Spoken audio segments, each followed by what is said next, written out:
Selamat pagi Bapak Ibu sekalian. Assalamualaikum warahmatullahi wabarakatuh.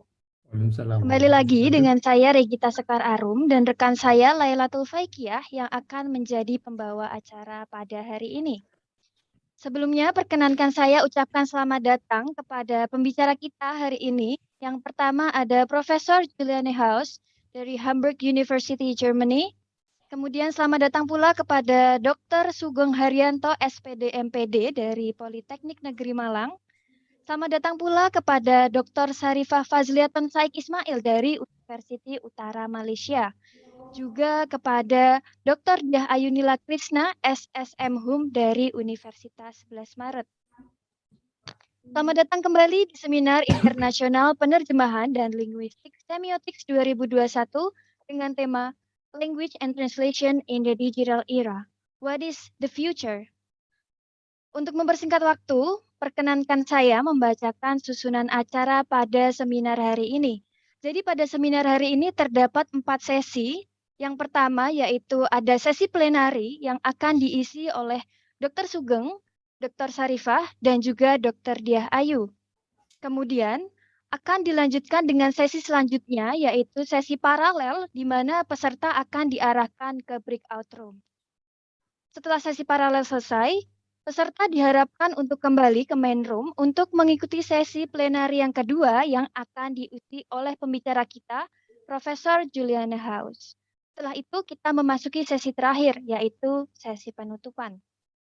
Langsung saja kita memasuki sesi plenari yang pertama, yang akan dipimpin oleh moderator kita, Bapak Sumardiono, S.M.Hum. Sebelumnya, perkenankan saya membacakan riwayat hidup dari Bapak Sumardiono S.M.Hum. Beliau merupakan alumni dari Universitas 11 Maret sejak S1 jurusan Sastra Inggris dan juga S2 jurusan Linguistik Penerjemahan. Dan saat ini beliau sedang menempuh studi S3 juga di Universitas 11 Maret. Saat ini beliau merupakan dosen di program studi pendidikan bahasa Inggris di Universitas M.Pd. Baik, langsung saja kepada Bapak Sumardiono S.M.Hum, kami persilakan.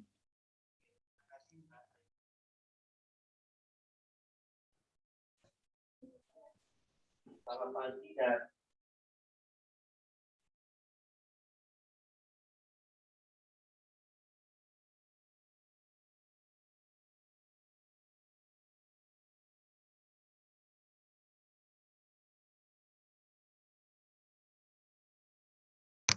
Oke, mohon maaf tadi ternyata mikrofonnya masih belum dinyalakan. Assalamualaikum warahmatullahi wabarakatuh.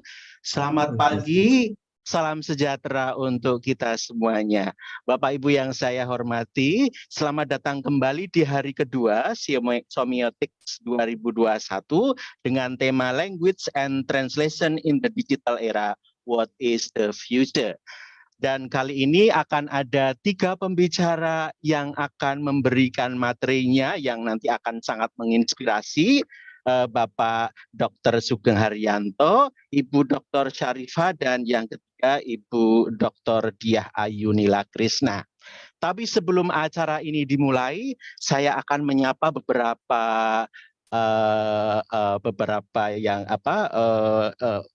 yang hadir yang perlu saya sapa. Yang pertama, selamat datang kepada Bapak Dekan Fakultas Ilmu Budaya Universitas 11 Maret, Profesor Dr.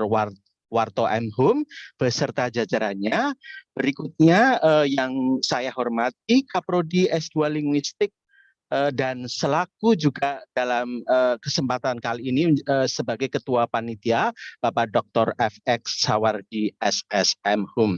Oke, dan kelihatannya pagi ini pesertanya ada banyak sekali ya dari universitas, berbagai universitas di Indonesia, dan sebagian bahkan ada yang dari Queensland dan ada yang dari Malaysia. Oke, Bapak Ibu yang saya hormati, hari ini sangat spesial karena ada 3 tokoh penerjemahan yang tidak bisa kita abaikan, yang beliau-beliau ini mewarnai bagaimana dunia penerjemahan di Indonesia. Yang pertama Bapak Dr. Sugeng Hariyanto. Beliau akan menyampaikan materi dengan judul Translation Ecosystem in the Digital Era. Oke, Bapak Ibu, barangkali untuk sebagian dari kita ada yang belum tahu apa yang dimaksud translation ecosystem. Nanti Bapak Sugeng Hariyanto akan menjelaskan secara detail elemen-elemen yang ada di dalamnya, dan barangkali nanti ada sebuah pertanyaan yang agak filosofis ya yang akan menjadi diskusi kita bersama. Bagaimana kemudian peran kita sebagai translator ketika machine translation dan translation machine dan artificial intelligence kemudian telah mengambil peran yang begitu besar. Kemudian gimana kita harus mereposisikan diri kita sebagai seorang penerjemah. Berikutnya Ibu Dr. Sharifah dari Universitas Utara Malaysia. Sayang sekali saya belum menerima CV-nya dan judulnya. Barangkali nanti Bu Sharifah sendiri yang akan menyampaikan sekilas sebelum dimulai. Terus kemudian berikutnya yang ketiga ada Ibu Diah Ayunila Krishna. Beliau akan menyampaikan materi dengan judul Live Caption in a Japanese Shadow Puppet Theater. Ini sebuah tema yang menarik. Saya membayangkan ini adalah sebuah perpaduan antara simultaneous translation dengan subtitling yang tentu akan menjadi sangat menarik. Ada banyak sekali masalah, ada banyak sekali hambatan yang harus ditangani oleh si interpreter, si translator begitu. Oke, barangkali itu yang akan menjadi topik-topik yang akan memantik diskusi kita siang ini. Oke, baik. Yang pertama, saya persilahkan Bapak Dr. Sugeng Hariyanto. Tapi sebelumnya barangkali saya perlu menyampaikan CV beliau secara singkat. Bapak Sugeng Hariyanto, beliau melabeli diri sebagai seorang teacher, translator, and editor. Dan pendidikan yang ditempuh, yang pertama bachelor's degree dari Universitas Negeri Malang, kemudian master's degree juga dari universitas yang sama, Universitas Negeri Malang, serta program doktor juga dari Universitas Negeri Malang yang lulus tahun 2009. Beliau mengisi banyak training singkat di berbagai lembaga dan juga punya pengalaman yang baik sebagai visiting lecturer maupun sebagai seorang trainer dan konsultan. Oke, baik. Yang pertama kepada beliau yang terhormat Dr. Sugeng Hariyanto, dipersilahkan, waktunya 30 menit Pak Sugeng Hariyanto. Dipersilahkan. Terima kasih, thank you very much. Good morning everybody. Selamat pagi yang cerah, salam dari Malang. First of all, I would like to thank the committee for inviting me to this very extraordinary meeting, Exchange of Ideas Forum. Yang terhormat Bapak Profesor Warto, Bapak Dr. Sawardi, rekan-rekan di UNS, and ladies and gentlemen, today I would like to share my view about translation ecosystem. And before I start my presentation, I would like to greet my fellow presenters today, Puan Dr. Sharifah Fazliyaton, Dr. Diah Ayunila Krishna, and Professor House is not here yet. And okay, I will start my presentation now. Okay.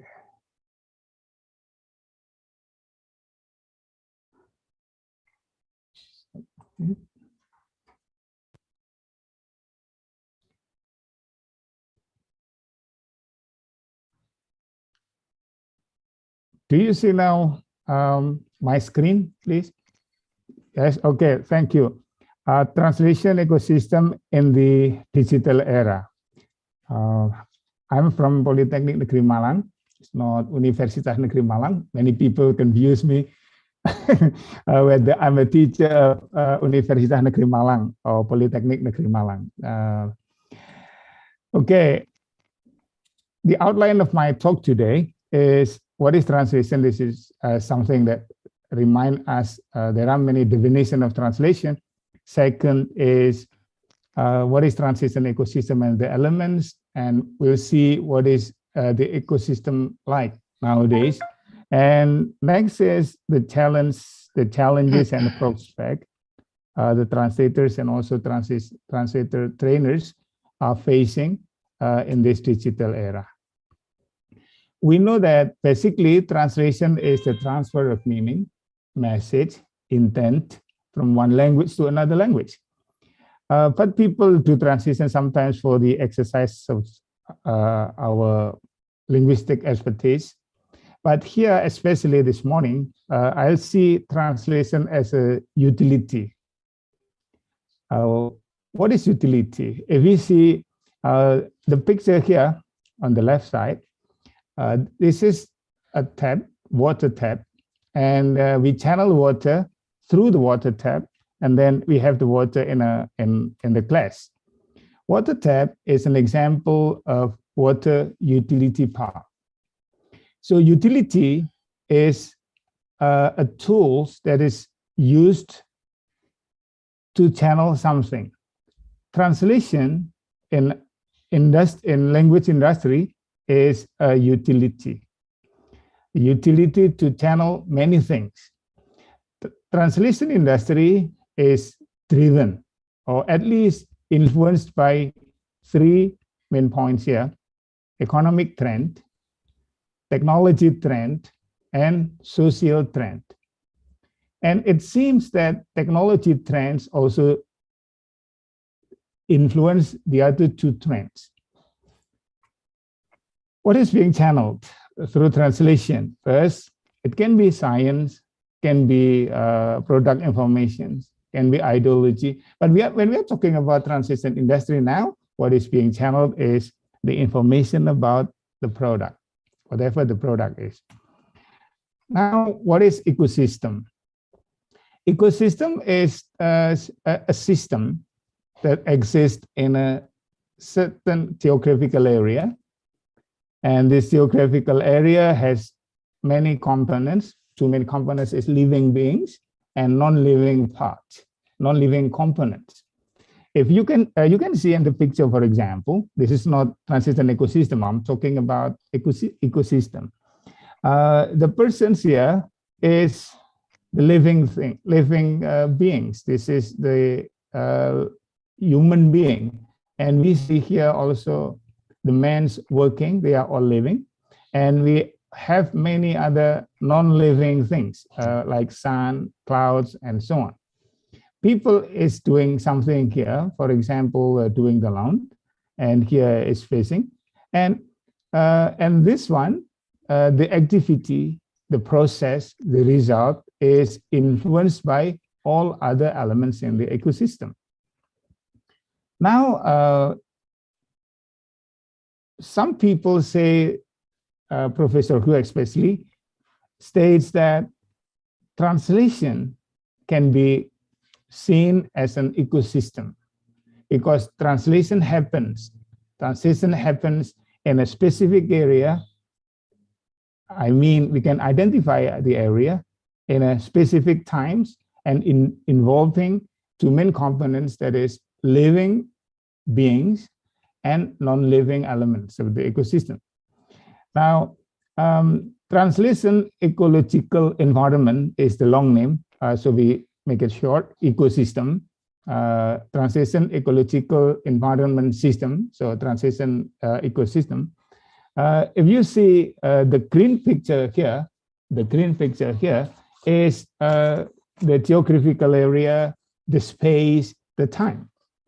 Within that, there are some activities. If we see here, the activity is fishing. We also see a person is doing things with the tractors and so on.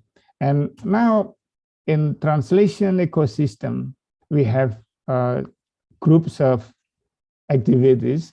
The first is translation education ecosystem, like what we have in UNS, in Polinema. So we have that translation education ecosystem. We have also translation management ecosystem. Usually this is within LSP, language service provider entities. We also have translation market ecosystem. This is within the scope of bigger translation business. And what we are talking today is the center of it, that is translation ecosystem itself.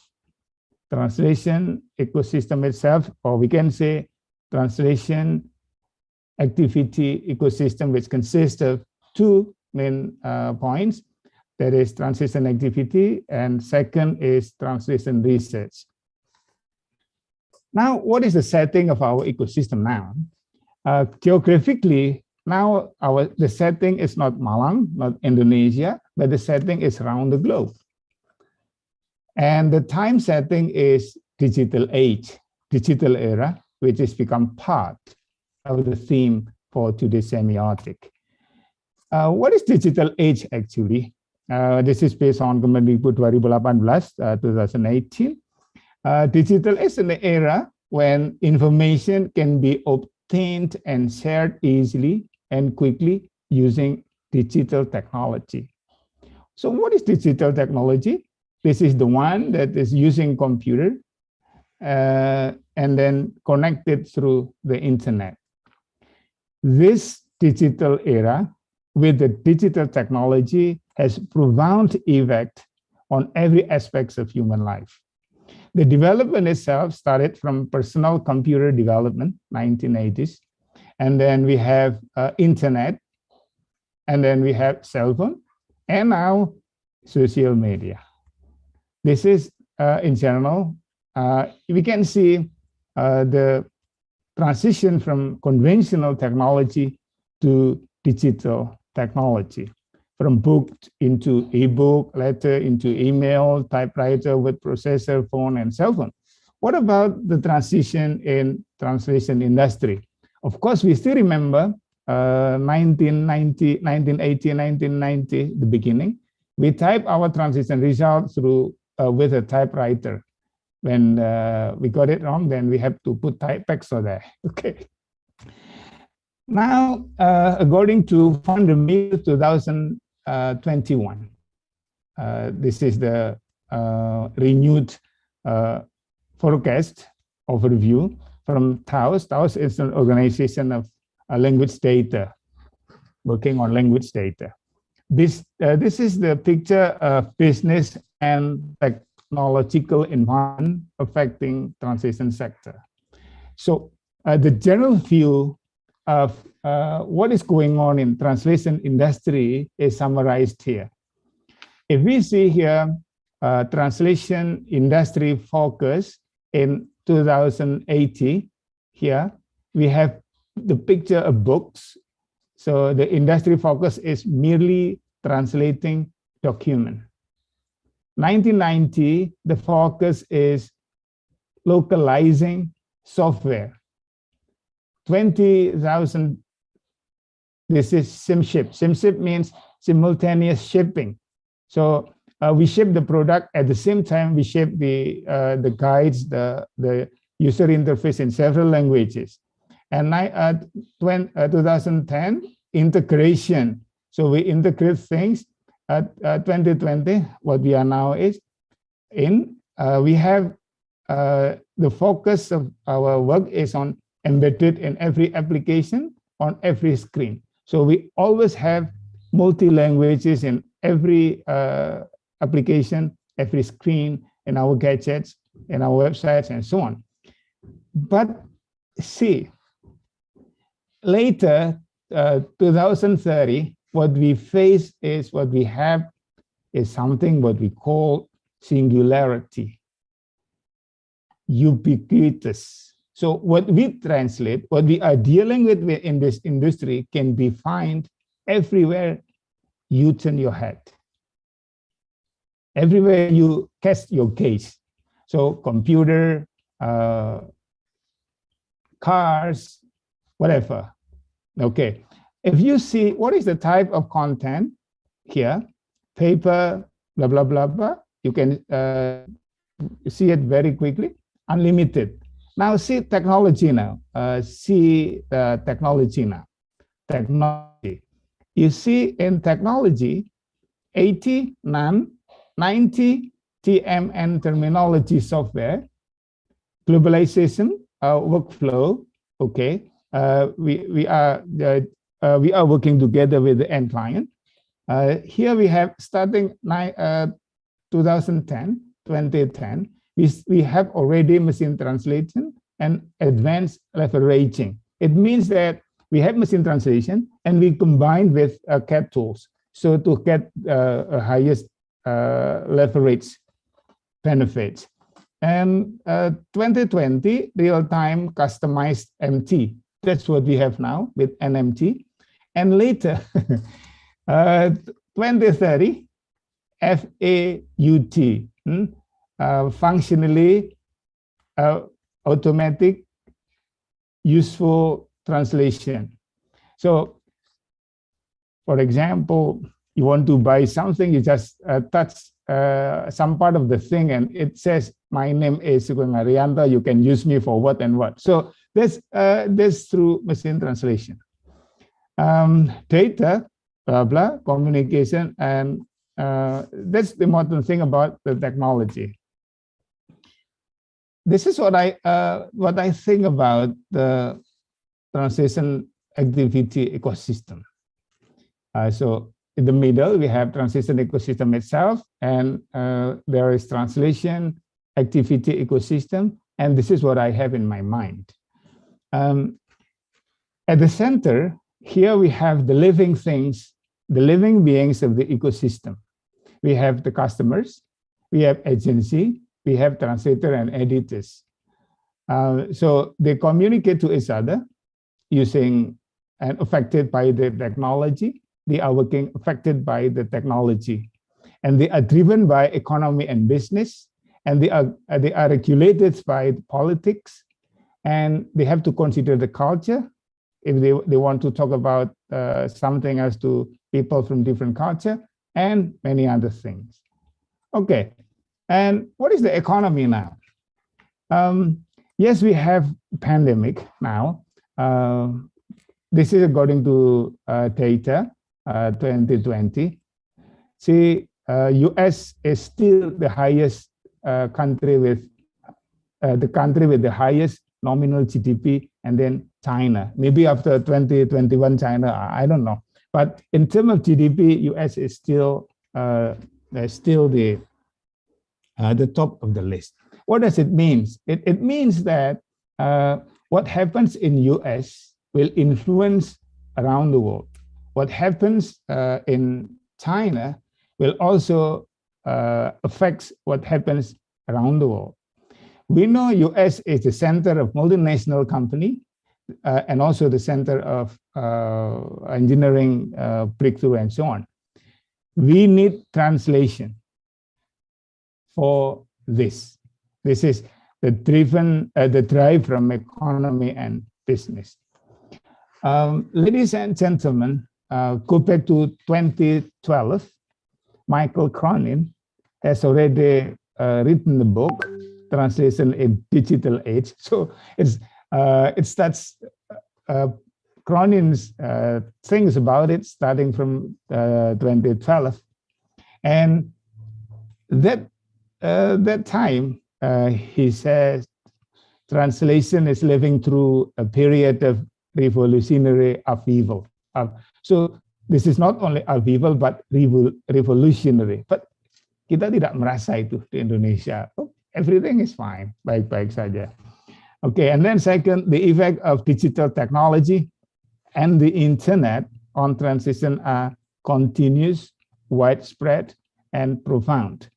And now, suddenly we are in the middle of the pandemic, and we realize, yes, we cannot live without the internet now, even this seminar. Okay, and this is another writer, Pak Smith, label translation ecosystem. Now this is translation 4.0, revolution, innovation, and disruptions in 1919. These are 4 points that are found in our era. This is fundamental changes with the potential of disrupting the market and the business basis of many freelance translators, because actually we have explosion of words to translate, but human being cannot translate it very quickly. So the company turns to machine. Machine is getting better and better. So company is more comfortable with the machines, unless words come to us as the translators. So see, the freelance translators business is influenced there. I've talked about growing demand of translation and increasingly volatile market. Volatile markets, if market is not stable, then it changes, it can change any times. And fierce global competition and aggressive pricing. This is from LSP, Language Service Provider. Fierce global competition because many more and more LSP coming up, more and more translators coming up. So there will be, there is a global competition which is really fierce, and the result is aggressive pricing. Then, so as a result of this four, then according to Smith, then what we have is we switch into fully digitized data handling, real-time project management, strictly organized process, quality control, short response times, comprehensive added value services for clients. Bapak, Ibu, ladies and gentlemen, maybe most of us are teachers. Are we considering this when we train our students into translators? Then this is the question. Then the key variables in the new work environment today is, see, we start from the top. Fragmentation of projects to accelerate turnaround time. Ya, maksudnya pekerjaan dibagi-bagi sehingga komunikasi harus bagus. Outsourcing, crowdsourcing, team working, we know this. Connectivity, cloud-based translation platform, yes. Now get to with cloud-based.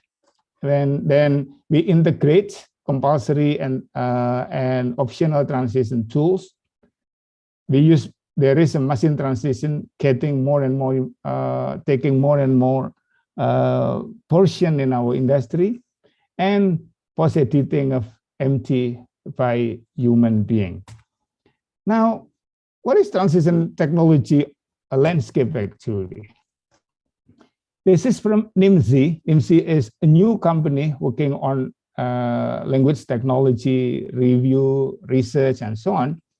Counted that more than 600 applications or programs related to language industry, especially translation.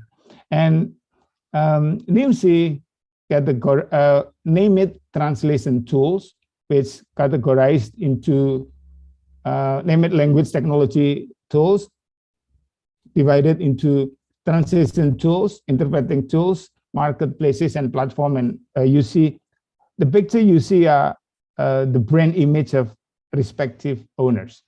Then considering other opinion, I make the schema.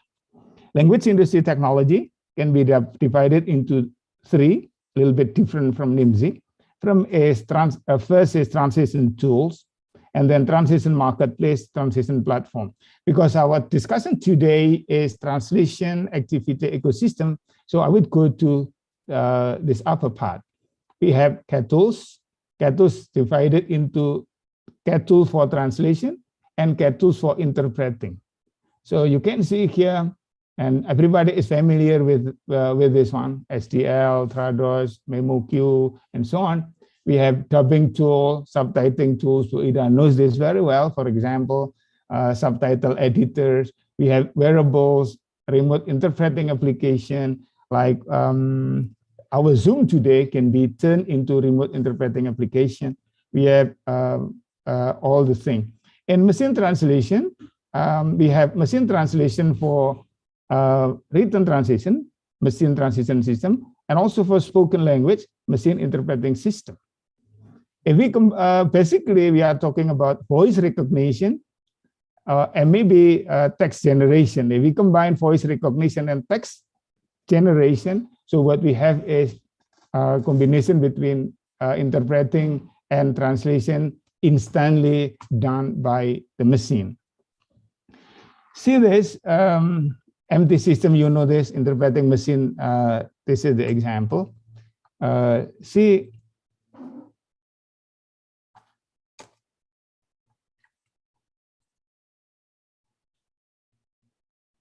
I don't know, I cannot play this one in my screen now, but before I share it here, I tried its placed, and this sign aloud gloves is a gloves. When you are a sign language interpreter, you wear this gloves, and you are interpreting using your sign language, and the speaker will say it aloud, the interpretation of your sign language. And with this Google Pixel Bud, for example, you can say something in your language, and then your gadget, Android gadget, will speak up the translation in the language that you have. This is for community interpreting, not conference interpreting yet. The practice nowadays. About the dubbing tools, Wondershare Filmora, powerful. Magix is also powerful. Now what we have is Magic one, and subtitling tools that everybody knows this. Now, what about machine translation? I still have 7 minutes. Hopefully I can cover it all. When we are talking about machine translation, people are talking about this triangle. And now in interlingual architecture, we have encoding and decoding things. So the source speech is encoded in the interlingua, and the interlingua is used to generate the target speech. Neural machine translation system, NMT system, is this more or less this ideal situation. This is Google Translate. This is Microsoft Translator. This is Systran Translators. Si GT di tahun 2019 saja, only into 2019, see how many words it translates. 300 trillion words, and human translators only 200 million. See, trillion and million. Now, challenges in prospect. The expert said, MT translation, an MT translation expert said, now problem is solved. Give me another challenge. So they say, challenge is solved. Give me another challenge. And MT is there. We just wait the time and MT to learn by itself. And in 2030, according to Taos, in 2030, no more human translation needed. Maybe this is exaggeration, but this is the statement. Nowadays, the short-term prediction is 75% translator works shifts to reviewing and editing MT output, post-editing tadi. Okay, by 2025, Van der Meer dari Taos. This is the low-end translation market. Non-creative one, we are the slave, sorry, with this expression. We may be the slave of the machine. But 25% high-end translation market with creative touch. Okay, with creative touch. And then what is then the prospect? How we anticipate that? Translation competence for the digital era is needed. See, according to Peter Sandrini, we are following each other in academia, say that we need EMT translation competence. EMT means European Master Translation Degree, something like that. See, 1, 2, 3, 4, 5. You see, this is number 1 about tools, number 2 team players, IT environment, specialization, and also value added services, terminology, okay, including cultural consultation. where should we go? Freelance translators, are we following the mainstream?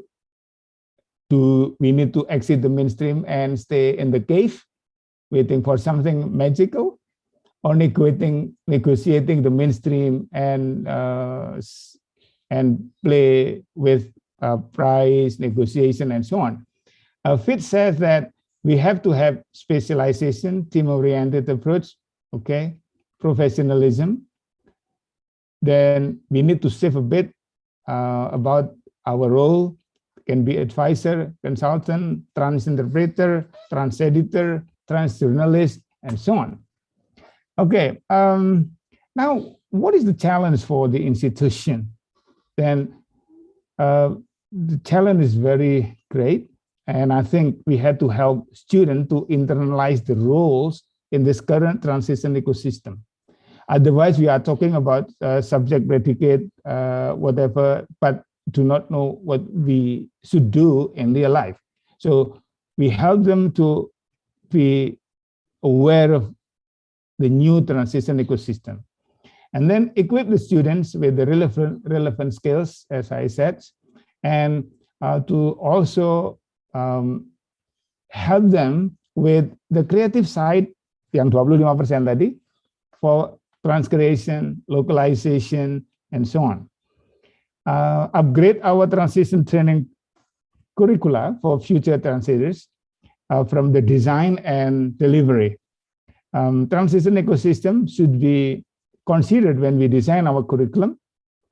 We teach basic transition skills, instrument skills, and most importantly, soft skills. In classroom delivery, we take the constructionist approach for some courses, of course, transmissionism approach for basic ones.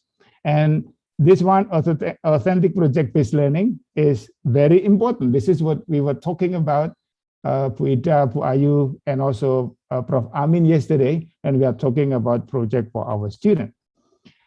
Yes, finally, communicative, solid language skills are still important. So we train our students with that, but communicative skills also important even we have AI in our life. The last slide is about our philosophical or ethical reflection. How can we keep human in the loop? If now we have a driverless car, Tesla or yang lainnya, where the car can go from one place to another without any driver. So no driver. 1 minute left, Pak Sugeng Hariyanto. 1 minute left. Yeah. Thank you. So if we don't drive, if human beings don't drive, we will, all humanity will lose our ability to drive. Now, if AI takes all the translation things, then our humanity will lose a skill called translation. And we can be only rubber stamper of the decision of our AI tools. Thank you very much. Okay, thank you Bapak Sugeng Hariyanto. Thank you for your very inspiring ideas. And Bapak Ibu, if you have questions, and I'm sure that you have a lot of questions to Bapak Sugeng Hariyanto, please put your question on the chat room, or you may raise your hand after the third presenter finish her presentation. Okay. Bapak Ibu, saya kira ini topik yang sangat menarik dari Bapak Sugeng, dan dipersilakan kalau ada pertanyaan untuk menuliskan pertanyaan di chat room, atau barangkali setelah nanti presenter ketiga selesai, kita akan ada Q&A session selama 1 jam, 60 menit. Okay, for the next speakers, we have Ibu Dr. Sharifah Fazliyaton Ismail. Okay, and she is a senior lecturer at University Utara Malaysia, and now she is the head and coordinator for Malay Language Unit, Department of Janelori, University Utara Malaysia. Good morning, Ibu Dr. Sharifah. Selamat pagi, Ibu. Selamat pagi, dengar ya. Oke, terima kasih. Oke, Ibu Sharifah is going to present her ideas with translated children's literature in the digital area. Beliau akan menyampaikan materi yang sangat menarik. But before, I would like to read a little curriculum vitae. Ibu Sharifah got her PhD program from University of Manchester, UK, and the area of field study is translation and intercultural studies, children's literature, and he got her Master of Art from University of Warwick, UK, and her DHSC from International Islamic University, Malaysia. And of course, she has a lot of papers and a lot of works. Of course, I cannot read it one by one. Ibu Sharifah, ada waktu 40 menit untuk Ibu to present your paper. Oke, dipersilahkan Ibu Sharifah. Ibu Dr. Sharifah.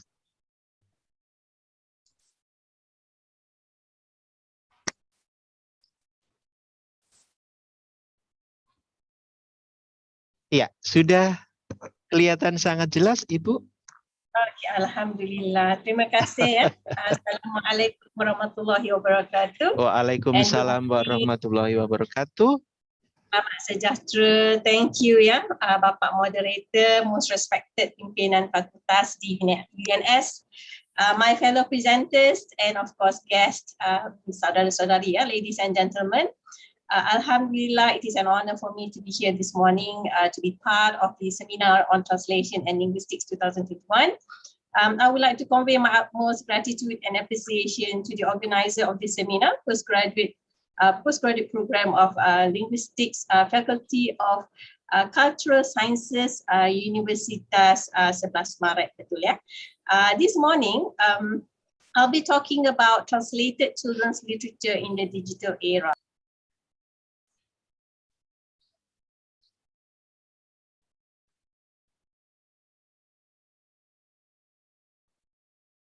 Your voice, Ibu Sharifah? Sorry. Okay. Can you hear me now? Okay. Sorry. Yes, clearly, very clearly. Okay. My topic will cover 4 important sections, which are children and reading in the digital era, digitalized translated children's literature in translation key figures and concepts, and approaches in translating digitalized children's literature. Now, I hope I have enough time to cover all these 4 aspects. Okay. These days, we all live in a new tech landscape that is characterized by the prevalence of digital media.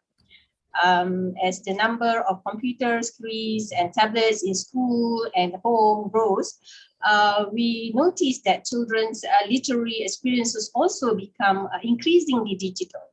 I'm sure that the parents among the audience today will agree that, whether we like it or not, our children have become exposed to a wide range of technologies that influence their lives, including their perception or views of reading and writing. Now, when we talk about children reading these days, we no longer refer to them, reading printed materials, but we refer mostly to our children utilizing a plethora of reading platforms.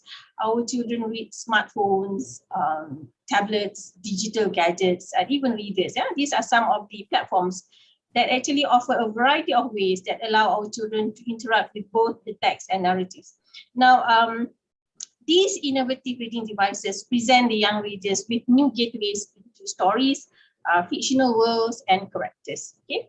Now, when I was first approached by the organizer, who asked me to deliver a keynote address at this seminar, I tinkered with the idea of talking about digitalized translation of literature for children.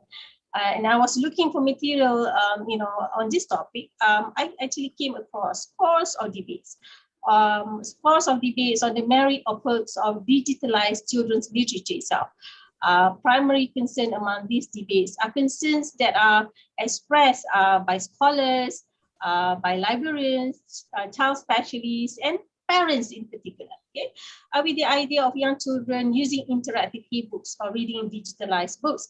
Now, some of the concerns include whether and how digital reading differs from print reading, whether such differences have implications for the way children learn to read deeply and evaluate information, whether digitalized or interactive books will expose children to questionable content, because honestly, you can't control what your children read these days, right? Whether the increase of children's screen time make them lose interest in print. And I noticed this happened a lot during pandemic. When our children stay home, they tend to play with their gadgets most of the time. So they would rather read whatever that's on their gadget rather than reading physical books. So parents are very concerned. Will this affect a child's attention span? Will digital books affect or inhibit, our children's learning? And worst of it all, will ill harm our children's brain? This is what worries us as parents. So today, the constant pressure of our children to technological advancements have made them take new ways of learning and interacting. And as a result, I have created what Don Tapscott in his book titled Growing Up Digital, The Rise of the Net Generation, termed as Net Generation. Okay. Now, this group of young techno-savvies are also labeled as digital natives by Mark Prensky in his book, Digital Native, Digital Immigrants. What is, okay?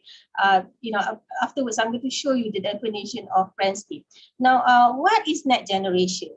Tapscott defines net generation as people who are exceptionally curious, they are self-reliant, they are contrarian, they are very smart, very focused, they're able to adapt, they have high self-esteem, they have global orientation. This is what we notice with the new generation. Yeah?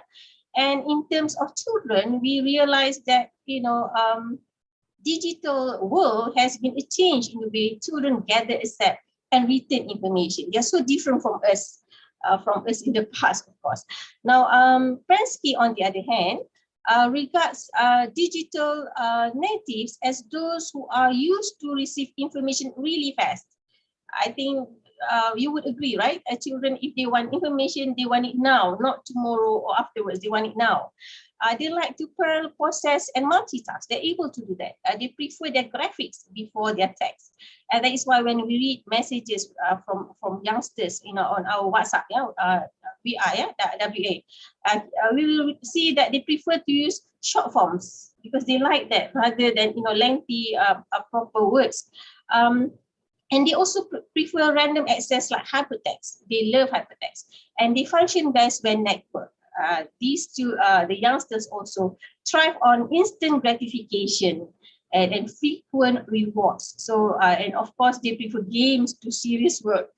This I realized because I have young children as well, teenagers. I noticed that my children belong to these digital natives. Now, do our children and adolescents really spend much time using their digital gadgets to read? Okay, that is my youngest son, okay, who spent most of his time with his gadget. Studies carried out by Livingston et al. In 2014 and Freeland et al. In 2014 show that children and adolescents use their digital devices mainly for three purposes, okay, for entertainment, socializing, and information seeking. And not for creative purposes. They rarely do that. We also have Merga and Ronnie in 2016. They studied children aged between 8 and 11 years old in Western Australia. And their study found that children who reported reading books daily did not often do so on their digital devices. So children still prefer to read printed books rather than digital books. Now, a more extensive study was carried out by Natalia Kuchirkova and Karen Littleton in 2016. They carried out a national survey in the United Kingdom to look at the digital reading habits of children with particular attention given to the parents' perceptions and practices. So their research was funded by the UK government, particularly Arts Council England and Book Trust. And in their research, they found that print books are still the preferred reading format for children. Although we have digital, we have e-books, with a lot of interactive features, children apparently prefer printed books rather than digital books. And there is a strong preference for print books for reading for pleasure, about 76% over interactive e-books. Now, there are multiple reasons as to why children prefer print books over digital books when they are reading for pleasure. Most of the parents who participated in Kuchikova and Littleton studies claim, or rather they said, that their children like turning pages. Their children like to own their print books. They like to buy books. They like to hold the books. And their children enjoy choosing books from the library. Okay, this is what it is a study conducted in the UK. So we don't know in Asia, in Indonesia, or in Malaysia, we get the same results. Now, of course, there are also parents whose children prefer e-books, but the number of children who actually use e-reader daily is smaller, okay, compared to those, even though they have this reader at home. Okay, so this support, of course, study saying that they prefer printed books. Now, 55% of the parents reported that their child reads print books alone every day or almost every day. Okay, with only 7% of the children reading interactive ebooks. So we probably assume that children enjoy or prefer reading ebooks, but in actual fact, they actually prefer print books. And I've done, I noticed that even my children, my young children, they also prefer to read print books, although they have the option, to read interactive books. I noticed that they prefer print books, alhamdulillah. Now, this is not to say that digital literature is not good for emerging readers.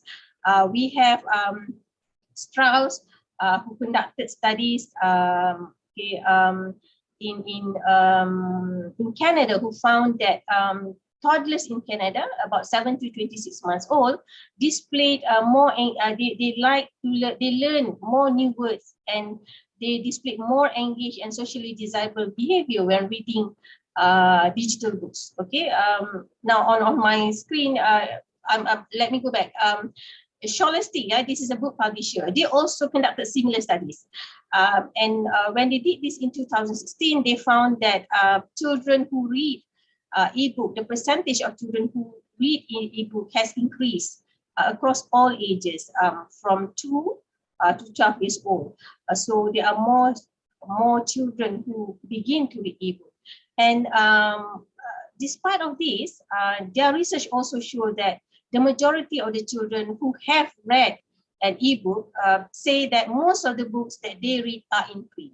So again, Scholastic's findings support Kunikova and Littleton's study. Okay, nearly 2/3 of the children, which is about 65%, agree that they will always want to read books in print. Okay, I suppose they enjoy the smell of books, right? For most of us who love reading, we love to hold our books. We love the smell of our books, even though there are ebooks available. Because when your gadget runs out of battery, you will have to read your print books. Okay, now just now I mentioned about Strauss and Gania, 2017. They conducted a study in Canada involving toddlers, because in the West, children very young begin to read. They inculcate reading habits as young as possible. Now, they realized that children learn more new words. They display more engaged and socially desirable behavior when they read digital books. So this is the findings from Strauss and Gania. A similar study was conducted by Graham, Molenaar, and Tripp in 2006, in which their study is carried out. It was carried out in the Netherlands. Okay, they conducted an experiment, and they found that the Dutch children's receptive vocabulary scores were higher when they read digital books. So meaning they acquired vocabulary, words better through digital books rather than print. So this is the findings from Graham, Molenaar, and TP study in 2016.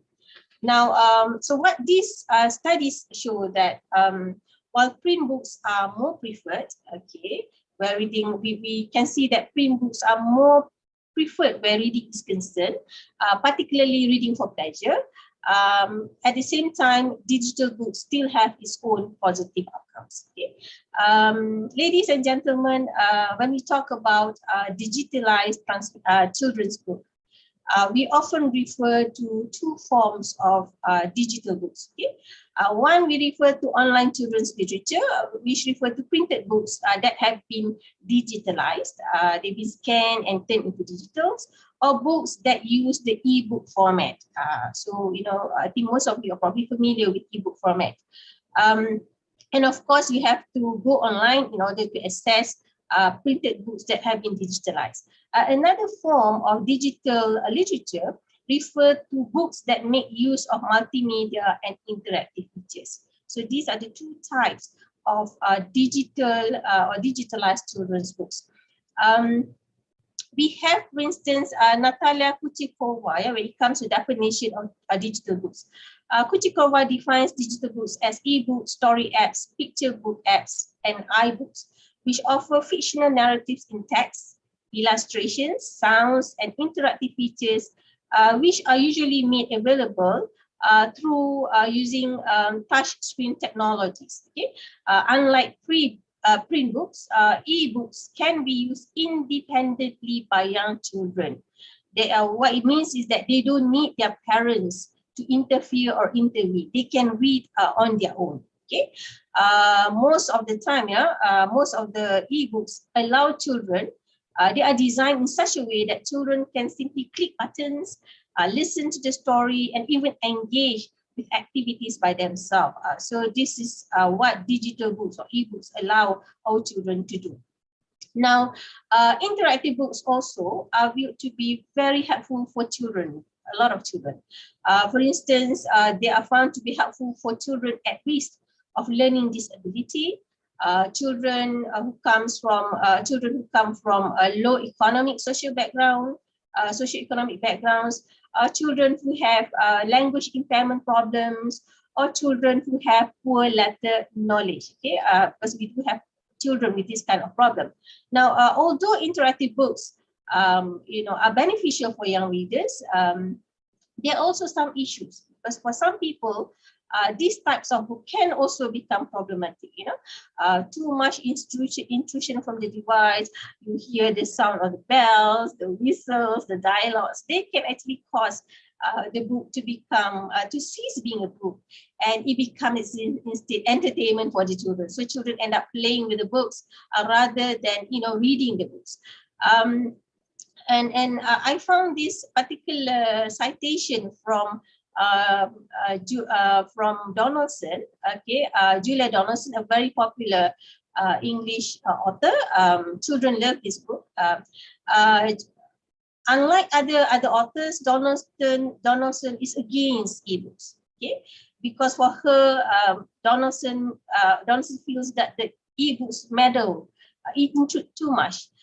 Because children will end up not reading but playing, when they fiddle with the buttons. So she mooted the idea. She was against the idea of the publisher turning her book into ebook. So she would rather lose out in terms of financial benefits. So imagine that, yeah. So I'm sure that there are many other authors who are similar to Julia Donaldson. Now, it is interesting, that she chose, right? Because she knows, obviously we know that with printed books, you cannot click, right? You have to read.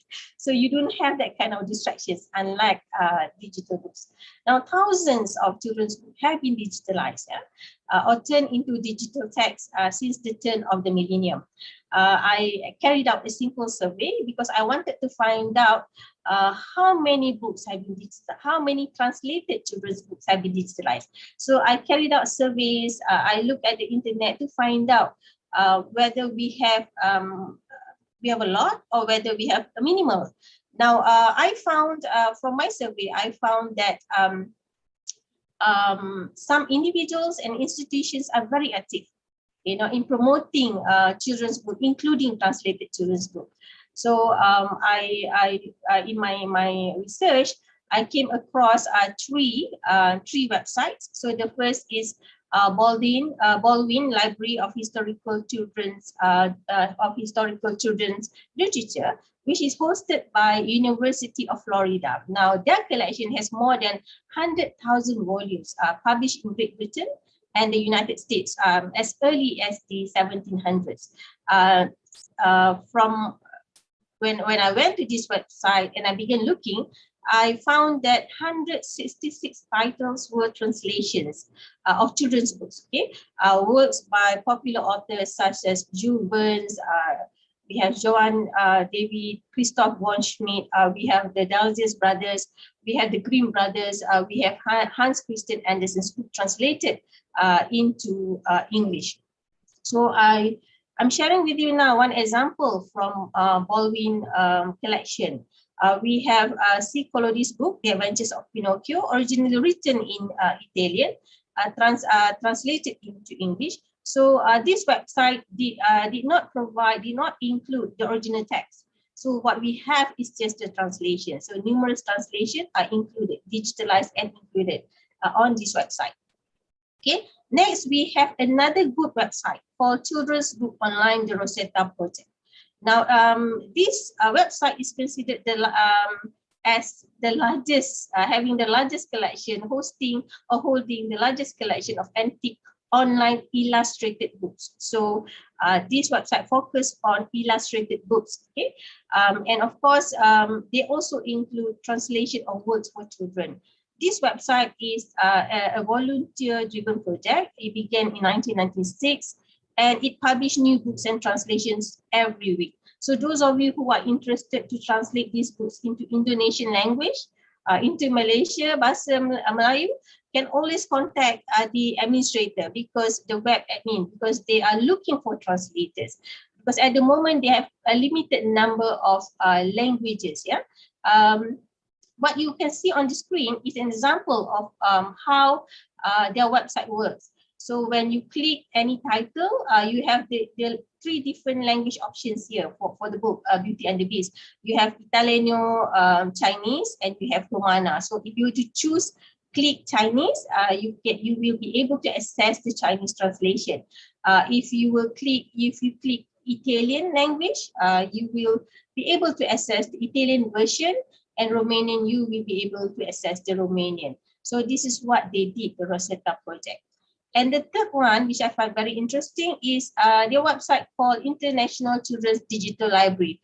This website is hosted by University of Maryland, US. Again, this website actually has the list. Okay, the books are listed by language, by color, shape, format. So what I did was I clicked on, I chose the language option, and we can see that books from all around the world are kept here. Okay, this website is launched in 2001. So I counted the number of books translated and digitalized. There are 54 titles translated, so not that many. As you can see on the screen, we do have 8 books, Bahasa Melayu Jawi. We have that, but they are not translation. They are original books. Where translation is concerned, only the 54 titles are available. So what does it tell us? More works need to be done, especially text translation into Malay or into Indonesian language. Okay, so this is an example from the website. You can see this is actually Tagalog, Filipino language. Filipino language, we have Tagalog and English, right? Both languages on every page. So this is what we can access from the website. Okay, my next session is children's literature in translation. Now, before I begin talking about the key figures and concept, let me talk a little bit, give an overview on the the notion of children's literature in translation, the history, a bit about history.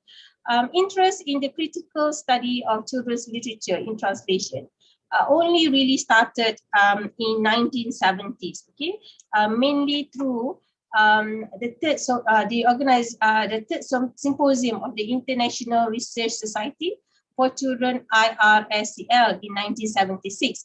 Previously, the symposium dealt with issues pertaining to children's literature. But in 1976, for the first time, they talk about translation of children's book. Okay, so according to Juliane, it was the first. Okay, the symposium was the first, and for many years, the only conference dedicated completely to the translation of children's book. Okay, now in the last 30 years, we see that the study of translated children's books has grown considerably in terms of both interest and visibility. Okay, the field of study is vast. Many topics can be dealt with, and of course, information is scattered here and there. According to Maria Nikolayeva, a well-known name figure in children's literature, according to Nikolayeva, there was a boom in the publishing for children. When there is a boom in publishing for children, scholarship in this field also begin to expand. Okay, particularly in the post-Harry Potter era. You know, after J.K. Rowling published her books, people begin to publish more books similar to hers. This is when books for children and for young adults become more sophisticated. They become more and more respect, because previously children's literature is often labeled as literature of low quality. Okay, but after millennium, there is a change in that. We know that children's literature are read by readers of all ages, not necessarily children, even parents, adults read children's literature. And what happened here is that digital literature for children also become prominent feature. If previously it was overlooked, these days it becomes prominent.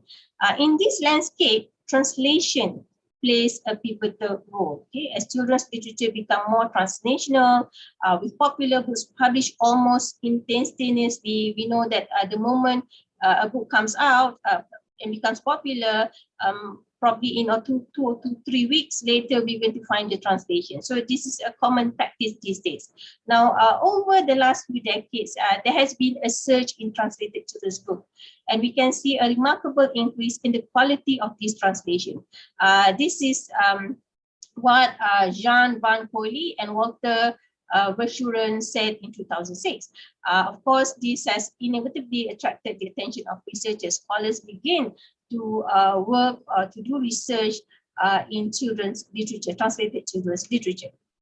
So this is a good sign actually, because children's literature translation, because of the attention, we know that from being a literature that is positioned at peripheral level, literature that has been marginalized, it becomes popular. People begin to study on the audience aspect, the interaction between text, okay, and the balance between oral and written discourse. And researchers look at the manipulation of translation itself. Now, when we talk about translated children's book, we have similar studies, or in Malay we call it Tok Guru, ya, Tok Guru of Sastra Kanak-Kanak dalam terjemahan. So we have names such as Zohar Shavit, we have Botte Klingberg, we have Emmer Sullivan, O'Sullivan, we have Rita Wittinen. These are the names who have devoted a lot of their time and effort to describe the field of study, which is very essential, especially in the early stages of any area of research. We also have contributions from Juliane, who published in 2006 and 2016. We have Jean Van Coyle and Matthew Verschuren publishing in 2006. And we have special issue of the journal Meta that focus on translation of children and young people's literature. So all these actually become point of reference for most scholars working on translation of children's literature. Now, one of the overriding issues in the translation field is translation of children's books field is how translating for children is fundamentally different from translating for adults. Because the term children's literature itself is fraught with many complications. I'm not going to go into that because a lot of debates are still going on about how to define children's literature. So imagine if the source text itself is questionable, then how about translation? So we know that according to police system theory, which is a theory designed or term coined by Itamar Ibn Zohar, who is a cultural theorist in 1978. Itamar Ibn Zohar said that literature is actually a dynamic system, okay, within which texts struggle for domination. Every text wants to become important. Now, unfortunately, children's literature and translated literature, they are also incorporated within this framework, but they occupy a peripheral position, secondary position. They are considered not important, marginalized, as I mentioned just now. Okay, in this literary policy system. Now, translated texts tend to conform to models in the target system due to the fact that the system accepts mainly what is conventional and what is well known. Now, we know that the discipline of children's literature in translation owes its progressive development to quite a number of scholars, many of them actually. But for this morning's talk, I will only mention 3 key figures. I'm not going to talk about everybody, okay? Now, one of the first scholars who have left a significant impact in the study of children's literature and its translation was Gothe Klingberg, okay, who was a co-founder of the IRSCL and often referred to as the father of Swedish research into children's literature because he conducted a lot of study in Swedish, Swedish children's literature. Now, Klingberg's approach actually began from the historical debate between the 2 poles of translation strategy. I think all of you are familiar with this, yeah. Either one, you try to keep the flavor and characteristics of the original culture as much as possible, or you bring the text closer to you, to the target culture and audience. So these 2 poles of translation strategy have been referred by different labels throughout the history of translation studies. And we have, of course, the list is not exhaustive. Okay, we have Saint Jerome, who refer it as word for word, as versus to sense for sense. I think all of you are familiar with these labels, right? We have NIDA using the term formal equivalence as opposed to dynamic equivalence. We have Turi who use the word term adequacy versus acceptability, semantic translation versus communicative translation. We have Benuti who use the word foreignization as opposed to domestication. They are all actually similar, but different names, different labels. Now, Klingberg is actually a strong proponent of the literal translation approach, and he believes that the translator has no right to alter the author's text. So this is what Klingberg feels, and he thinks that a changed text will easily lose something which is important in the book. It could be the character, it could be the atmosphere. Okay. Now, and we know that he rejects domestication. Mainly because for him, when authors are writing, the authors actually take into consideration the circumstances of the audience, and therefore they adapt prior while they were writing, right? And therefore, translators should not interfere, and translators should not, make a lot of changes.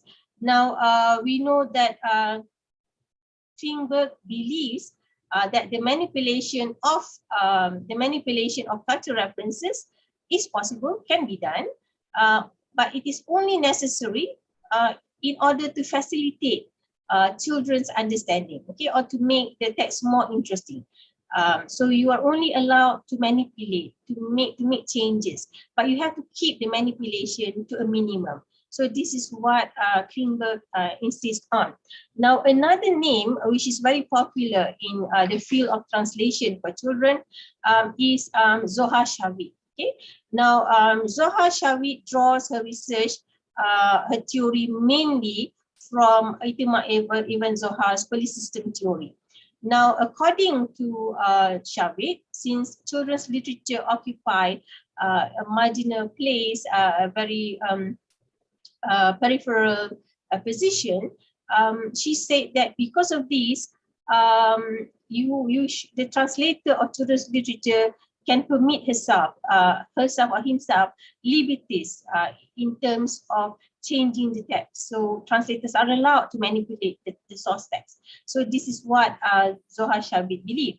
So and manipulation, according to her, should be based on two principles. One, the translator need to adjust the text in order to make it appropriate and useful to the child in accordance with what society thinks is 2 minutes left. Yeah.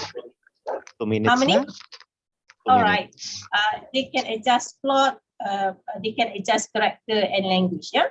So so any form of manipulation is possible. Now, another scholar, Rita Yustanto, also feel that translation is more like a dialogue between the translator and the reader. Therefore, according to Yustanto, when you translate, translator should put himself or herself into the shoe of the child. So therefore, in other words, Yustanto also support domestication. Now, I will go to the final section, which is approaches. Now, what do we do? Translators of digitalized children's books are different from print books because they have to negotiate with many new norms and obstacles. One of the common issue is the quality of digital books, right? When you're translating, you worry about the quality. According to Kuchikova, most of digital books are of very low quality. Of course, these present a lot of problem to the translator.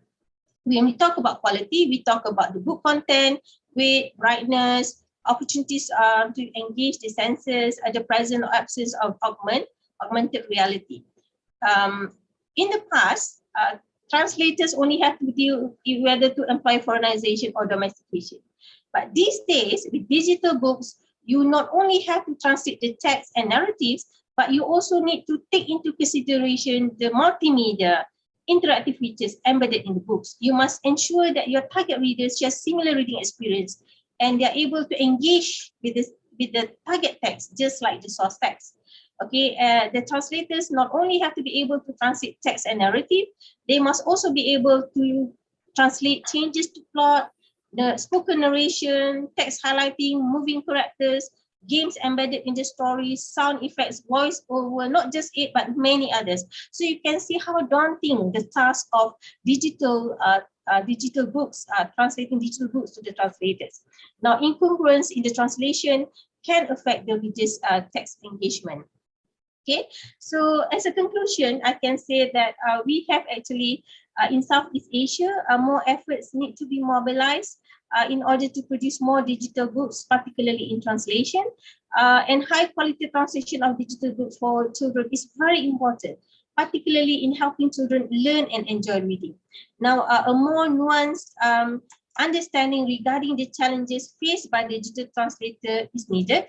And it is incumbent upon the digital translators to understand the needs of their target readers. Okay, so that is my conclusion, and I have here my list of references that I have used to work on this paper. Okay, thank you. I would like to thank pantun ya. Masak pantun di dalam kuali, masak bersama sebutir Korea. Mohon maaf beribu kali, andai ada terkasar bahasa. Ambil tebu di rumah tepi, cabut ubi bersama akar. Sedikit ilmu jika berhikmah, garam selaut menjadi tawar. Thank you very much. Okay, very nice pantun. Okay, Ibu Sharifah, thank you very much for your presentation. And I think there are a lot of shocking facts that in spite of their abundant resource of digital books, but the children in Malaysia like the printed one more. So I think we can compare it with the condition in Indonesia. And okay, please, you can ask your questions after the third presenter. Bapak Ibu, saya pikir tadi ada banyak hal yang menarik yang disampaikan oleh Ibu Sharifah.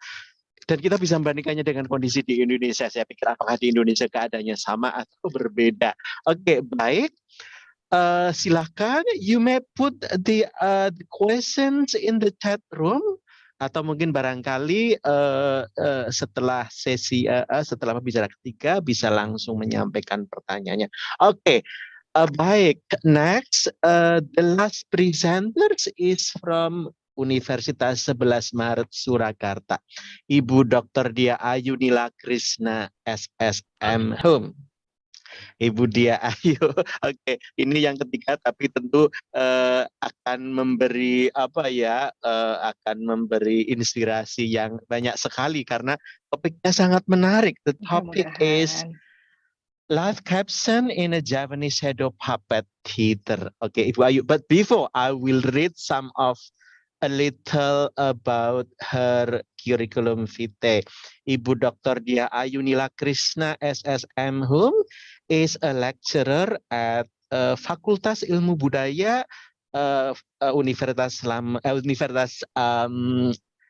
Maret Surakarta, and she is handling praktik penerjemahan Inggris Indonesia, praktek penerjemahan Indonesia Inggris, teori dan praktek penerjemahan lisan dan translation of promotion media, and of course she already has a lot of papers. I cannot read it one by one. Okay, Ibu Ayu, you have 30 minutes to give your presentation.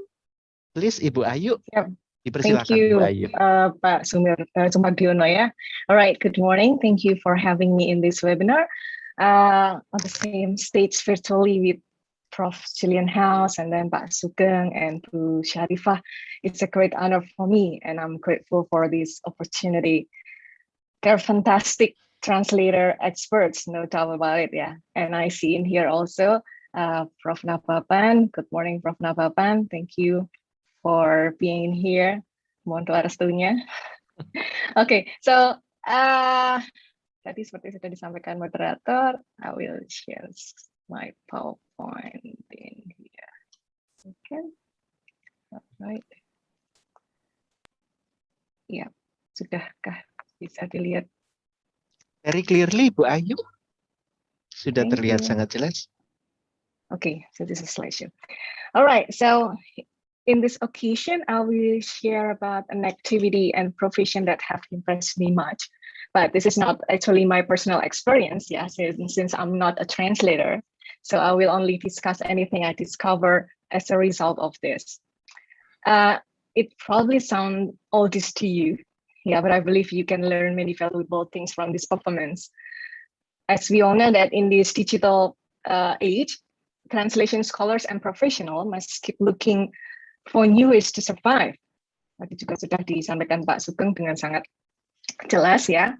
And live caption is one of the few options chosen, and one of the areas calling for the presence of a translator is Japanese shadow puppet show, or as known as wayang kulit. Yeah, nanti Bu Sharifah probably is a new thing to you. I'll show you how this works. Yeah. Okay. But before I go into depth on the wayang performance, I'd like you to firstly contemplate how far translation technology has come in recent times. And the following are some of the innovations that Pak Sugeng have mentioned a lot about the technologies in details, but what I like to show in here is just in brief, just some of them, just a very few of them. Okay, the first one is translation memory. When it comes to translating, translators were used to rely on their brain to recall all they have already translated. But right now, translation memories are available in software called CAT tools, yeah, that are now used to shorten translation processes and to avoid repetitive routines in legal documents or administrative, medical document, or scientific translation. Okay, and then second one is interpreting. This profession is probably one of the most prestigious in the world of translation. In order to conduct a large meeting using simultaneous interpreting, yeah, as can you see in the first picture, it was necessary to have an interpreter present on site. But right now, for the time being, you may simply sign it on Zoom or another platform, yeah, such as Interpretify. Pak Sugeng also has mentioned the tools related to interpreting. Yeah, you can simply just turn on the features available on Zoom so that you can enjoy this feature. Okay, and the next is user manual. Okay, and as you can see in the left, the user manual translation is another disruptive issue in translation. It is used to be a procedure text full with instruction to guide customer to run the new equipments they have just found. But right now, if you can see in the right, please welcome IKEA. Yeah, so this IKEAnisasi has simplified these difficult procedures into images that are easy to understand and follow. Okay, it's just picture on it without any text. Okay, and in audiovisual field, yeah, it's subtitle and caption. So there is new software that has been developed for subtitling, particularly to shorten the spotting process and to make the subtitling less time consuming. Okay, previously, as you can see in the left, this is a software named DivXLand Media. It's manually adjusted to see the time code, so it will take time to put a subtitle on it. But right now, interestingly, automated captioning is now available on YouTube, Zoom, Google Meeting, and any other platform. Okay, and to its advancement, caption is one of the translation innovation I would like to emphasize at this time. All right, so probably you questioning what is live caption, as I mentioned in the title. Okay, but to answer this question, you're also probably wondering what caption is and how it differs from subtitling. Okay, many people often confuse the terms of caption and subtitles when referring to words that display on a video screen. They actually differ from each other in definition and purpose. Captions are designed for viewers who cannot hear the audio in a video, while subtitles are designed for viewers who can hear but do not understand the language being spoken in the video. And right now, live captioning is currently available and free on various digital media platforms. As you can find it in YouTube, Google Meeting. It's proved it's ongoing growth, yeah. And working in real time be made by machine, but still can also be manually made by a human. And I'll show you some videos to see how they work. Okay, the first one is demonstrate how simple it is to take advantage on the feature. This is by machine, yeah, live caption by machine. All right, I hope you can hear the sound. Simple saja, tinggal klik kanan, ya, klik kanan. This is from klik live kanan. caption Kemudian available on kita Google Meeting. Translate to Indonesia. Hi, my name is Asep. As a YouTuber, I must have several techniques. Number one, I must good in writing. Number two, I must good in speaking.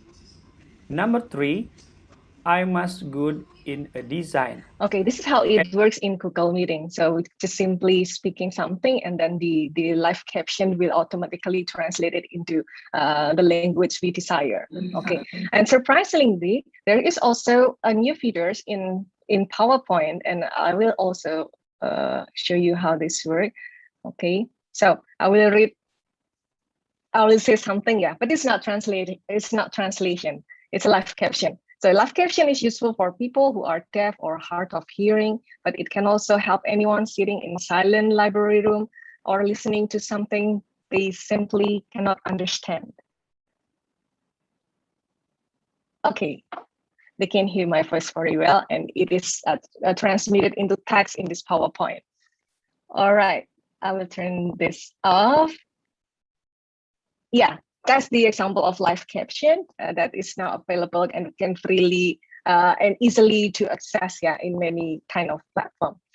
And the next slide, simple saja. The next slide aside from the leading technology, there is also human live captioning, which is also mind-blowing. Yeah, it's all going to be summarized in this video. This example made by human, yeah, for doing live captioning. Saya kembali lagi ke yang tadi, tetapi sayangkan kalau kita lihat dari bawah, secara menyeluruh yang Kevert dari 17 sampai dengan 30 tahun partisipasinya sebetulnya rendah, yaitu hanya sekitar 35% kalau dihitung dari populasi terdaftar yang usianya eligible untuk political votes. Alright, so the translator will live or spontaneously type the source tag and then transmit it into target text from oral into text. Yeah, so that's a live caption by human.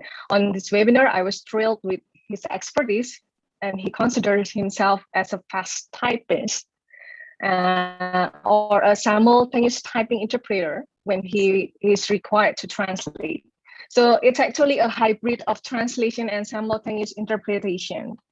In contrast to interpreting, in which the target language is typically delivered orally, it is transmitted as a text.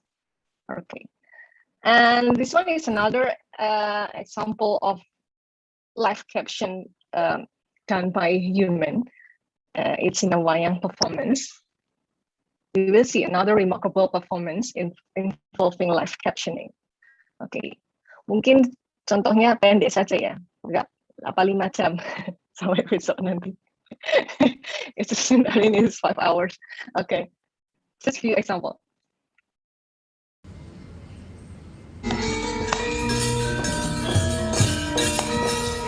Semoga nggak makin ngantuk ya.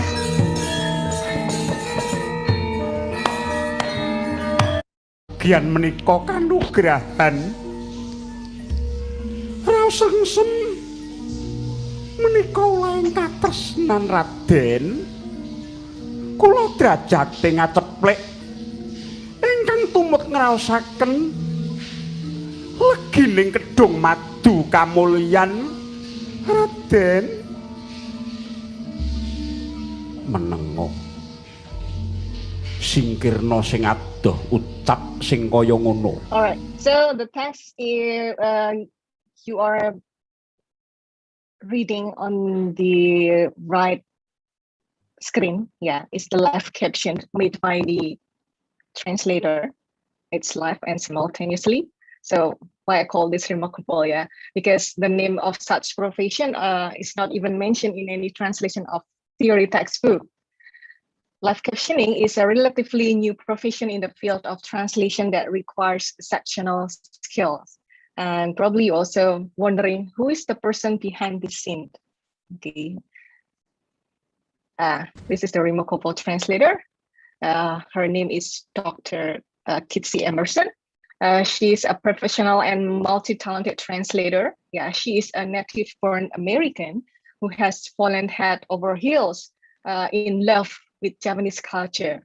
And she is the only simultaneous translator for wayang performances that has ever been recorded in history.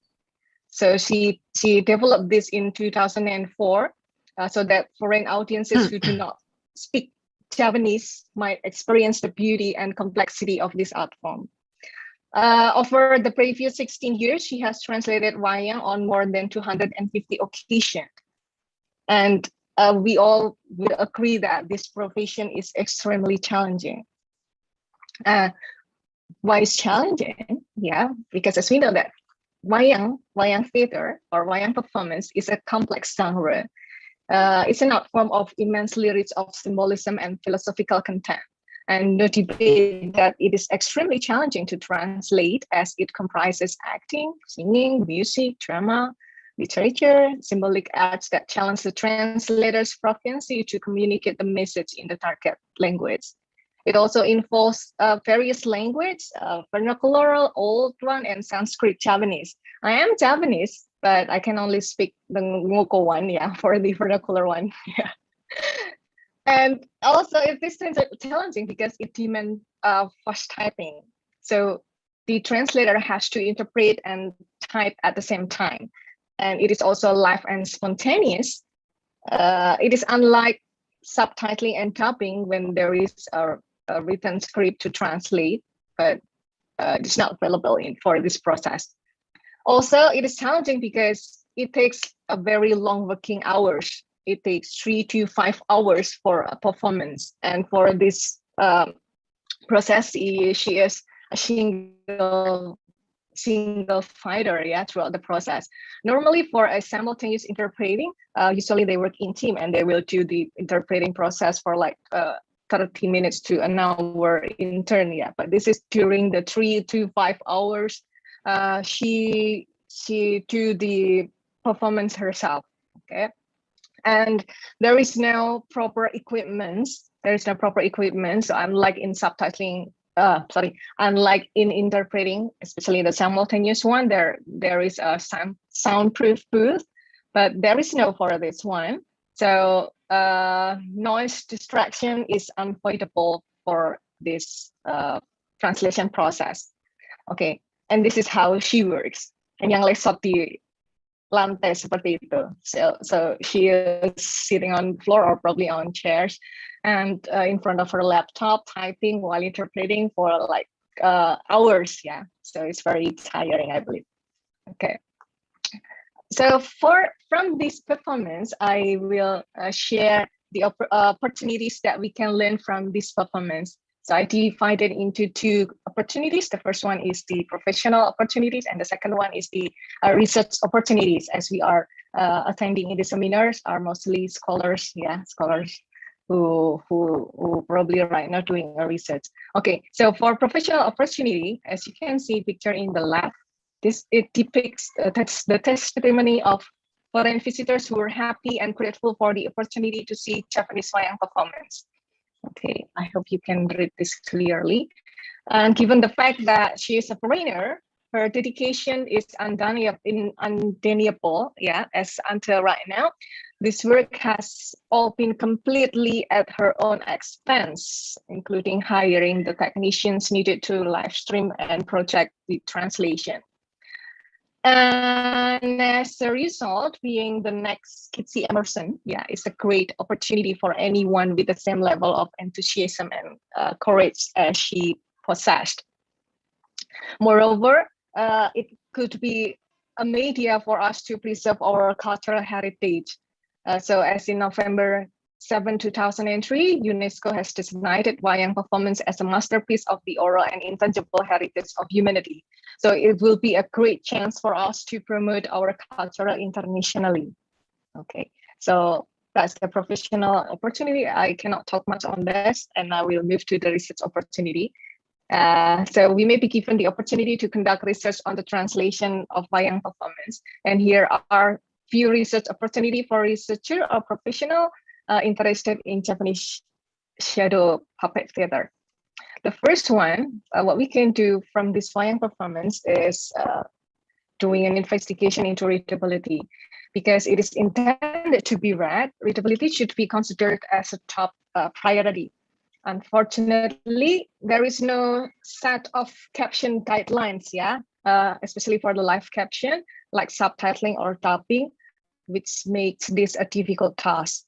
The way the character's name in the dialogue, for instance, if you can see in here, this becomes more complicated when there are more or than this one. Yeah, as you can see, this is the name of the character in the wayang performance. This will be more complicated. As you may imagine, this process will take time and may distort the puppeteer's original message if the translator have to keep writing the name of the characters who is conducting a dialogue. Okay, and as a result, it is critical for researchers to design caption guidelines for a wayang theater in order to increase its readability. Okay, and next is literary translation. So one approach that can be used in this research is literature. Yeah, as you know that wayang kulit uses song or poetry to narrate the story. as you can see in the picture, this is the source tag. This is the source tag. It's a poetry, kind of poetry, and it's brilliantly translated into a live caption by the translator. So it's not a daily language, yeah. It's a metaphorical or probably figurative expression. Jadi tidak di bahasa sehari-hari, dia ngikutin bahasa sumbernya poetry, and it's also transmitted into figurative language in the target text. And the process translation itself is spontaneous and undoubtedly challenging, making it a great research subject. Okay, and then the study can also apply linguistic approach. Okay, I will give you one of examples in linguistics because we have many branches of linguistic studies. Yeah, for example, pragmatic. Okay, pragmatic for with speech act and politeness, for instance. Yeah, as we know that in wayang performance, the dialogue is generally between the king and his courtiers or other inferiors. And the theory that we can apply, for instance, politeness theory from Brown and Levinson, we can define the social distance scale between speakers and speech partners based on sex, age, power, social status, or cultural differences. And this PowerPoint slide depicts a conversation between a king's son ini named Vasudewa. Yeah, this is the king's son Vasudewa, and a servant named Sakopi. Okay, who are in love. There is a clear distinction between these two because, as you can see in here, there is an expression menengo. Okay, menengo or shut up in English. Yeah, a person in lower position will never say menengo to a person in a higher position. Okay. And conversely, to show respect, this is Sakopi, yeah, the servant, to show respect to the Royal Highness, the servant will speak in honorific language called Kromo Inggil in Japanese language. Okay, and unfortunately, as if you take a look on the translation on the right, is in a second. Yeah, we hardly seen the power distinction in the translation. Yeah, because it feels just the same. Okay, so the power distinction between the speaker is not clearly seen in the translation. So this is a good opportunity for translator to conduct a research on it. Okay, and next. Okay, so this is for a smaller unit of text. A research on wayang performance can focus on cultural terms, because as we know that cultural concepts are difficult to explain in target text. As you can see in this example, I highlighted in red, and there are name of food, yeah, beras, jagung, and then tempe bosok in here. Okay, probably it is effortless for to translate beras and jagung in target language because there is a equivalent terms for that. But for this word tempe bosok, they don't even have tempe in their culture. Bosok, moreover, yeah, bosok. So as you can see in the translation here, the translator just keep the word tempe but remove the bosok one. Okay, and another example, if you see this term dowry, yeah, in the target text, it is actually our cultural adaptation of hantaran lamaran, yeah, hantaran lamaran. So in target language culture, dowry is a gift made by the bride's family atau yang pihak perempuan to the groom's family at the time of marriage. And it is in contrast to Japanese culture that the groom should bring the properties and pay to the bride. Probably this like in Minang tradition, ya. Jadi yang perempuan yang membawa lamarannya seperti itu. So it is adapted in the target language culture. So those are a few examples how fascinating it can be to analyze cultural words in translation. Okay. Next, yeah, this one probably the most awaited plotline by viewers in the wayang kulit humor. We are familiar with this one named as Koro-Koro. So it is a time for the talang replaces the story being staged with music and amusement for the audience. Okay, I'd like you to watch this, nggak full juga, saya akan potong sebagian, and I will mute this video, and please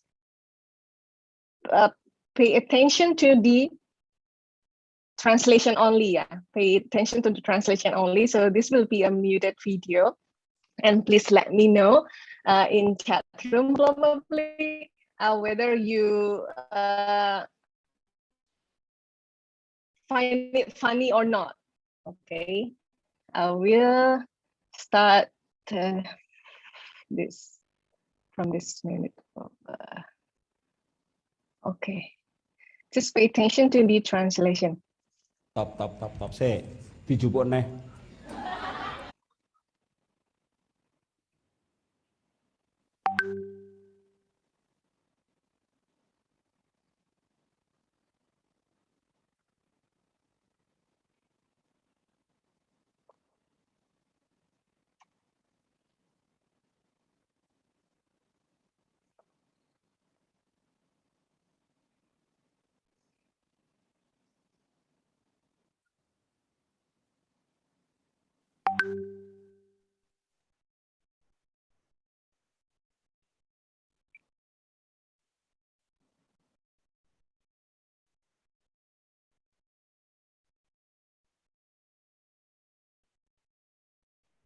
Oke, so silent movie ya. Nah, kalau melihat itu saya lihat ekspresinya peserta di sini kayaknya nggak nemu funny side-nya ya. If only rely on the translation. You think so? Ya nggak? Lucu nggak? Ketemu lucunya nggak? Nggak begitu ya. So if we only rely on the translation, let's say this one. Okay, now sit on the pillow again and let's hear. I think it's the pillow. Let's hear the female voice. Great top. Okay, let me look at the pillow. What's up? Oh my God, it's the same as the one as before. What's up with it? Okay, belum ketemu lucunya sampai di situ. Alright.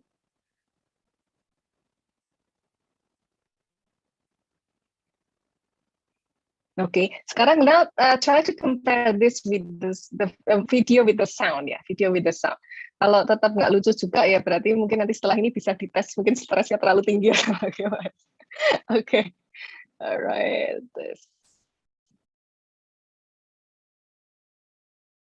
Lungguhe kok kaya wong wedok niku kok nganggo dingklek barang. Haji nek mboten ngaten mboten saged manten wedok iki. Oh, coba dijupuk dingkleke. Coba dijupuk cedilut, ayo coba. Dari nyuwara lanang. Mesine nek dijupuk dingkleke lanang ta? Saben bengi. Coba. Saben bengi. Terus nyawa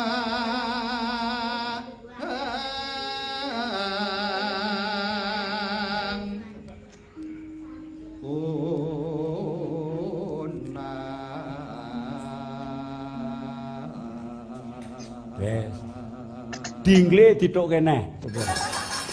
Ayo dithuk kene. Kuwi mbok menawa sing marai ya kuwi tenan ya. Ayo. Ayo yen memajang swara wedok mesine.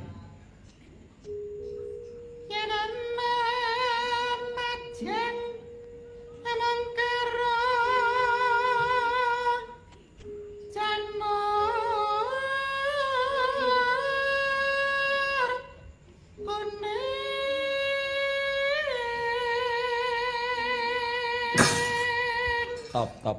Sik, dijupuk neh.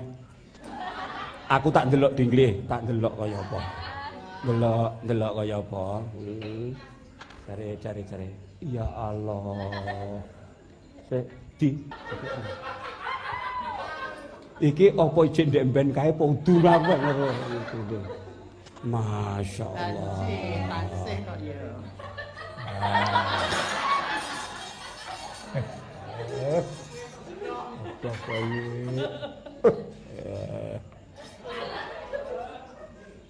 Yang Kula nyuwun pangapunten Eyang. Lha dok pure ngono ya. Kaya mejijer. Okay, so after comparing the translation with the original video, do you agree that the translator successfully delivered the laughter? I probably should ask Bu Sharifah, yeah, who probably doesn't understand the Japanese one. As you can rely only on the translation, do you find the funny side of this? Not really, yeah. Not really. Okay, not really. I think it's very highly culturally bound, Bu Ayu. That's it. Only it. Japanese Yeah, and ones who usually see wayang performance understand the what the situation, the the context culture, of the situation, and which one is funny. I think that's it. It is not all Japanese can understand. Yeah.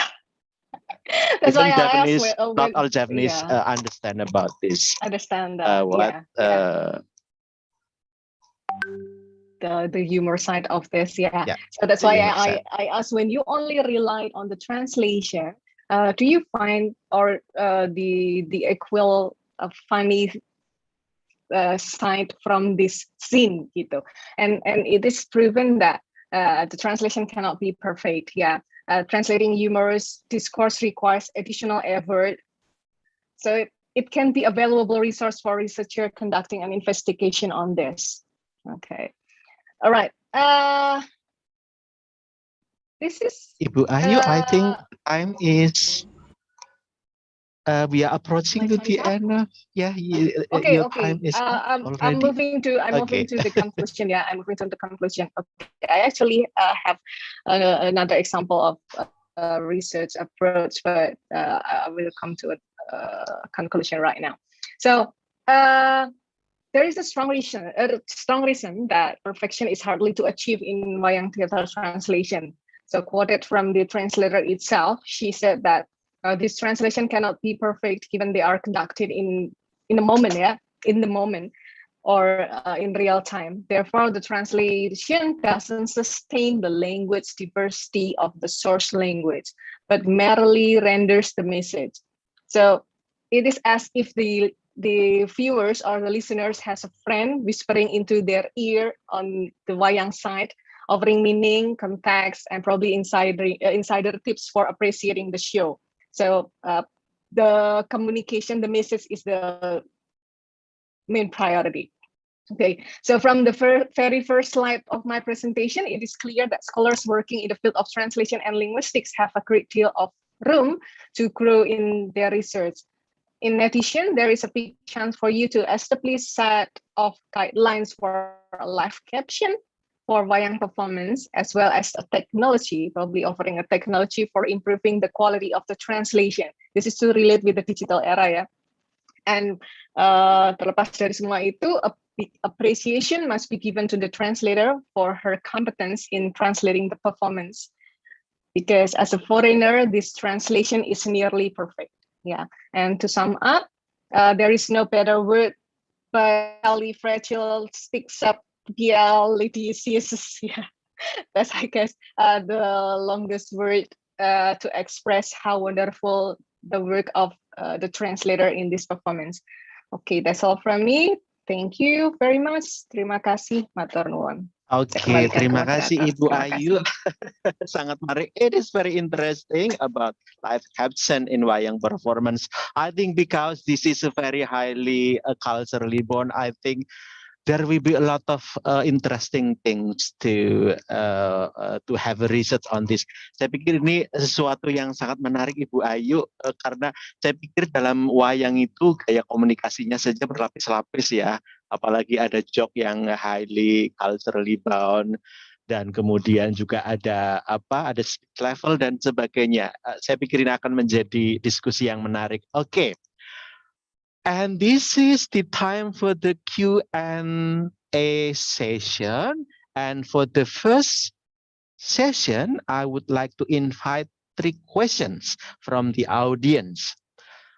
And all the questions, both in English and Bahasa Indonesia, are welcome. Tadi ada pesan dari panitia ya, jadi dipersilakan kalau Bapak Ibu ada yang ingin menyampaikannya dalam bahasa Indonesia. And because we have to stop at exactly 11:30, kita nanti harus selesai pukul 11:30. So we are going to have Q&A about 32 minutes. Okay, please, your question for the first term. Please, Bapak Ibu, raise your hand. Okay, but I think there is already one question from Ibu Ida, and this question is to Bapak Sugeng Hariyanto. Bapak Sugeng Hariyanto, can you read the questions in the chat room from Ibu Ida? Or maybe Ibu Ida, you can ask it yourself. Please, Ibu Ida. Okay, thank you very much for the chance given to me, the opportunity given to me. Excuse me for a while.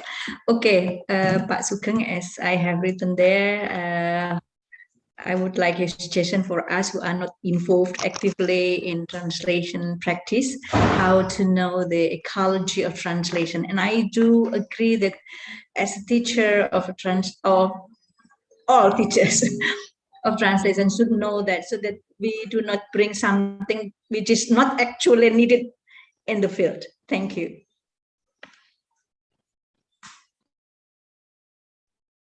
Langsung ya Pak Dion. Terima kasih. Thank you Pak Bu Ida, Pak Dion. I would like to answer because the time is very limited. Actually, I also prepared another slide. It is unfortunately left from my presentation is for teachers, we sometimes need to have a temporary post in a real translation office. So this is kind of magang atau internship for teachers for maybe 2 weeks, at least 2 weeks. So by being one of them, this teacher will know how the works are done, are handled, what tools are used, and how we should go with practical problems. The tendency is when we were in the campus, we maybe not exaggerated, but we spent a lot of times to discuss about the ideal translation from many sides. But in real life, this is the deadline that rules. This is the deadline that rules. Sometimes we are not ideals, but we have to meet the deadline. So there will be time management, instrumental skills like operating CAD tools and the likes. And now now we are talking about CAD tools, right? Now in real life, major or big companies has their own CAD tools combined with their own machine translation. So actually the concept is now we are on the concept human in the loop, where human, for example, I translate the text, electronic text from one of our clients, and then this client has its own CAD tools, cloud-based CAD tools. There also has its own M.Pd. When we start translating in string 1, for example, there will be a suggestion from M.Pd, there will be a suggestion from TM, and we will decide. And as we go down translating, the M.Pd is getting better and better. And that is something that we should know. Teachers like us should know things like that. Familiar with the concept of leveraging, the concept of machine translation, and all the things. And also the concept of transcreation, the concept of localization. For example, last week we've got 4 lines for transcreation, just 4 lines. But comes along with the 4 lines is a video. So transcreation will be different from translation. How we should go about that? So the answer is stay for a while with the translation office and see what's going on. And I think we can get the insights for that, and then we can share it with our children. Thank you. Thank you, Pak Sugeng. And can you recommend us which translation offices that can, let's say, accept teachers like us? Because they might think that we don't have, enough time as, let's say, a freelancer or freelancers, or the actual workers, let's say, or professional translators. Yeah.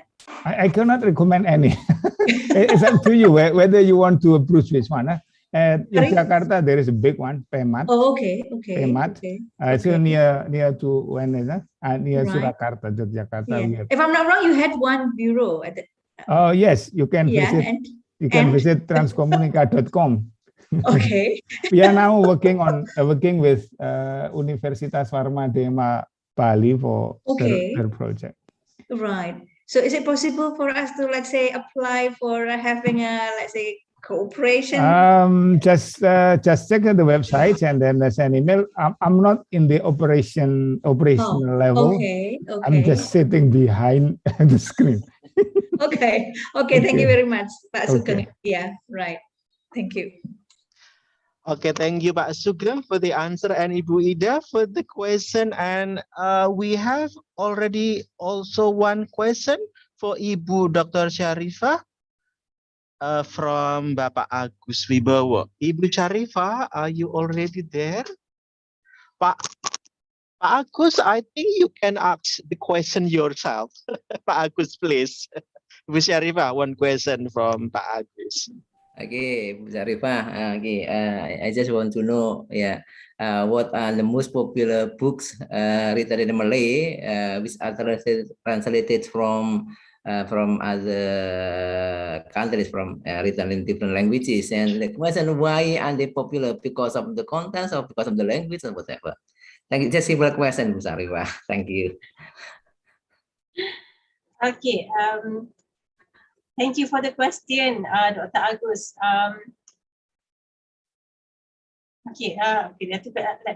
Okay, you asked what is the most popular.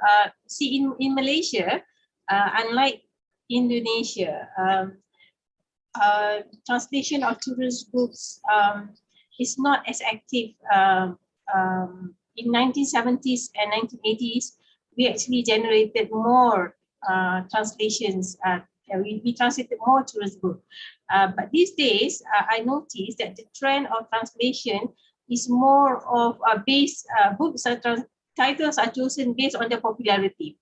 For instance, Harry Potter series, they are popular among youngsters. Because of that, the books are translated because of popularity. We have the Twilight series. Are you familiar with Twilight series? There's a movie. The author, I think there are four titles from the Twilight series. Because of the popularity of this series, because they've been adapted into films, the books were translated into Malay. And another book which is popular is by the author called Susan Collins. Again, because of the popularity, because of the film industry, because of that, the titles were translated into Malay. But other than that, no. And one of the most active publisher is Pelangi Books. The publisher actually made the effort to translate these titles into Malay, from English into Malay mainly. I don't know whether that answers your question. Why are they popular? Popular due to the film, because of the reception received by the films themselves. That's why they translated the books. The original books were translated into Malay. So that is the trend. And currently in Malaysia, I noticed that indie publishers, I think in Indonesia you have indie publishers as well, right?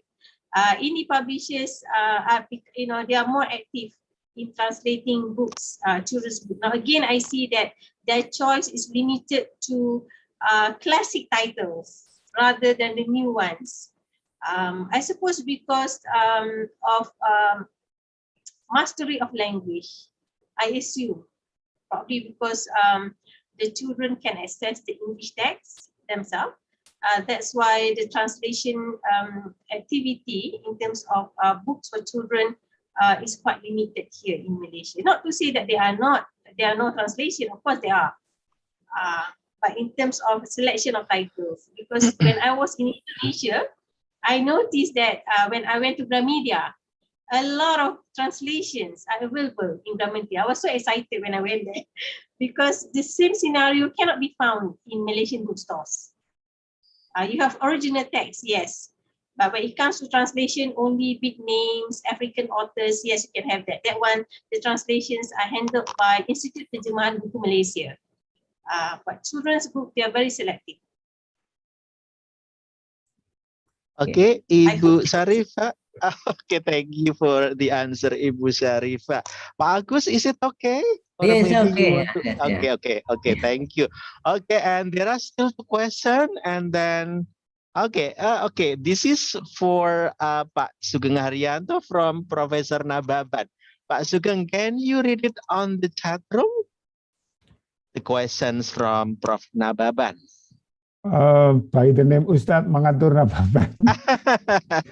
Prof, selamat pagi. Saya dedek ini jawabnya, nggak tahu.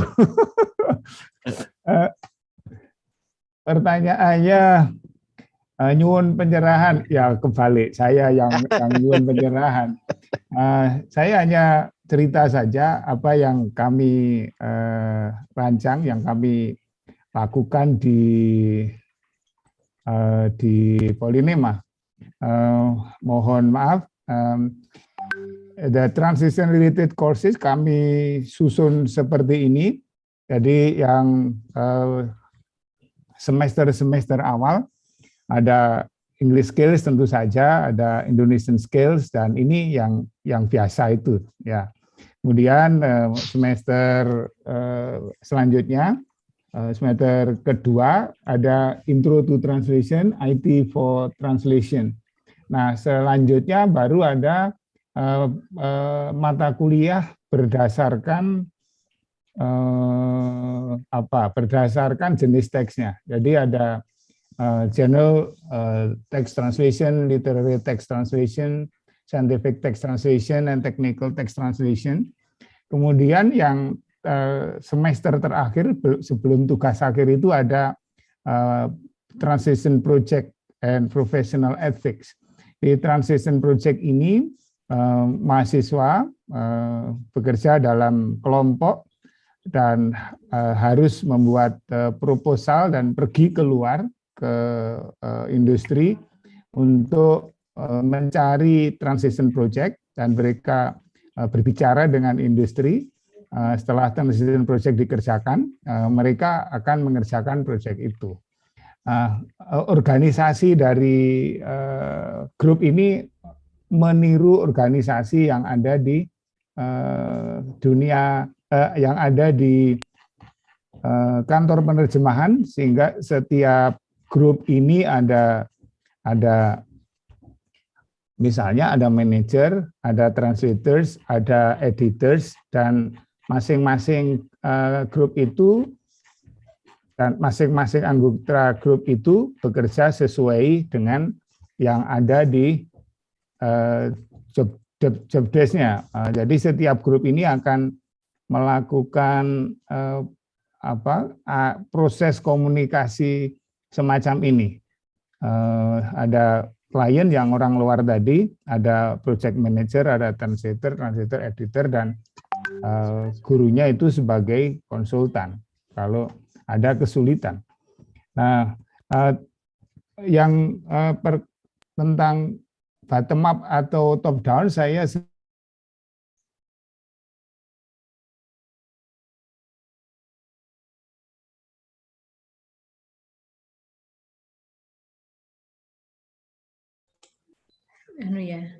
freeze nih Pak Sugeng. Pak Sugeng kayaknya. Kita enggak apa-apa kok. Iya, Pak Sugeng. Terlempar mungkin. Oke, kan kelihatannya menghilang ya. Ini OTW ke Solo beliau. Oke, barangkali sambil menunggu, while we are waiting for Pak Sugeng to come in to get into the discussion, I think there are still two questions. One question for Ibu Sharifah and one question for Ibu Ayu. And I think for the first, the question to Ibu Ayu. Ibu Ayu. Hello, Ibu Ayu.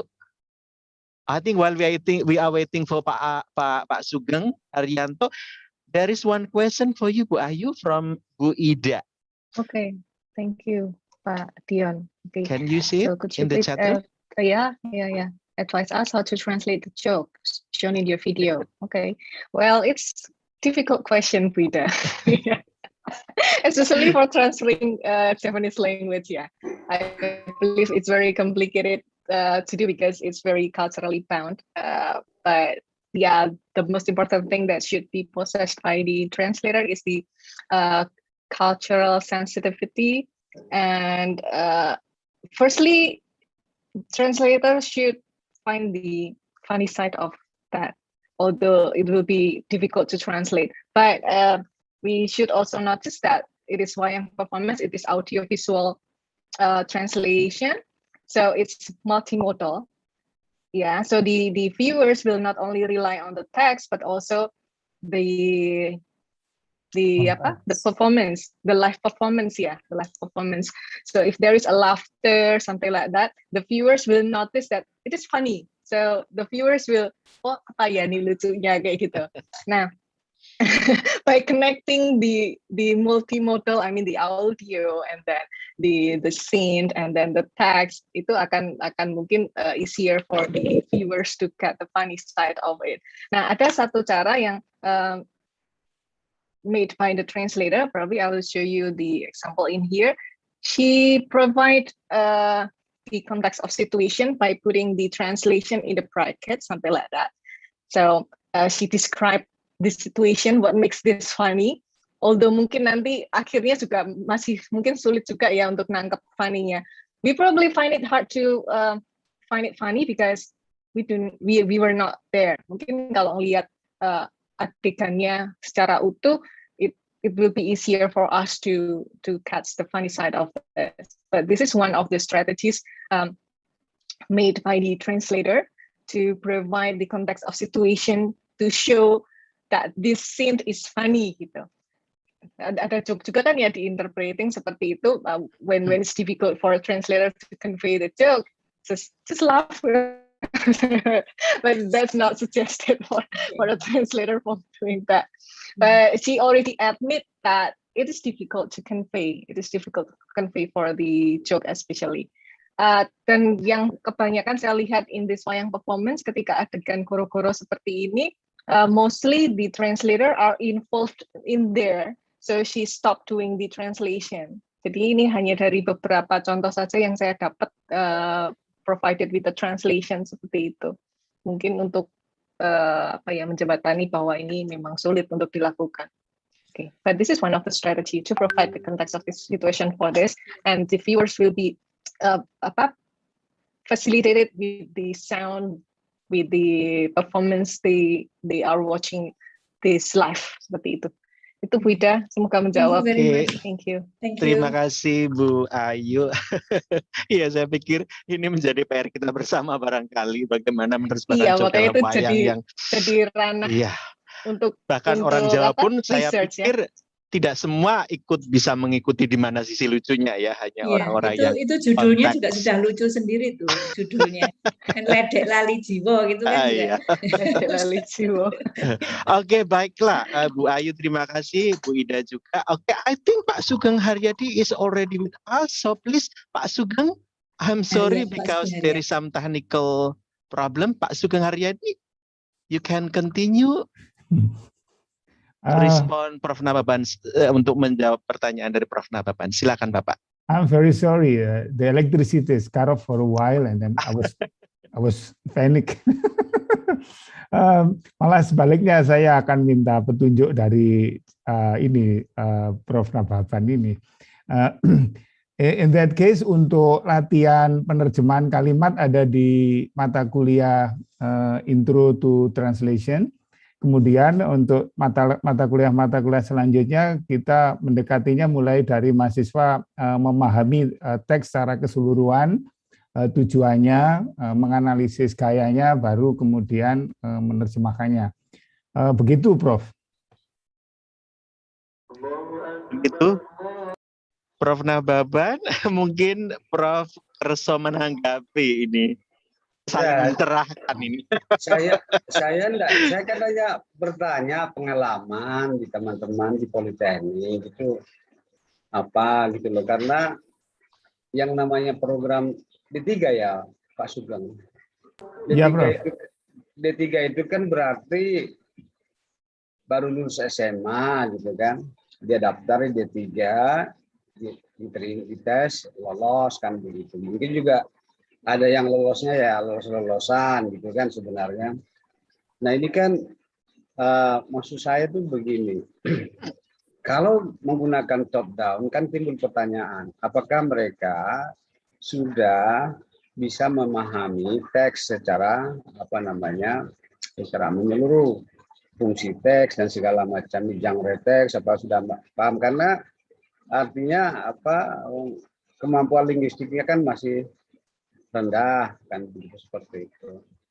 Jadi kalau seperti dikatakan budaya tadi kan, ternyata menerjemahkan juga perlu pengetahuan linguistik seperti pragmatik, mungkin harus wacana dan segala macam itu.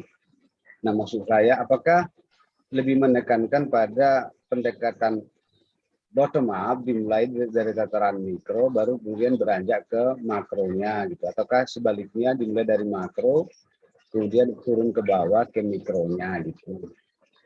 Hanya minta sharing pengalaman aja Pak Sugeng. Monggo Pak Sugeng untuk kembali ditanggapi ini dari Prof Nababan. Ya. Karena kebetulan saya tidak mengajar di D3 sekarang, jadi saya tidak tahu bagaimana suasana kebatinannya sekarang ini. Terima kasih, Prof. Memang seperti yang saya katakan, pada latihan-latihan dari level mikro itu pada saat di awal. Di awal ya. Memang mereka tidak menguasai banyak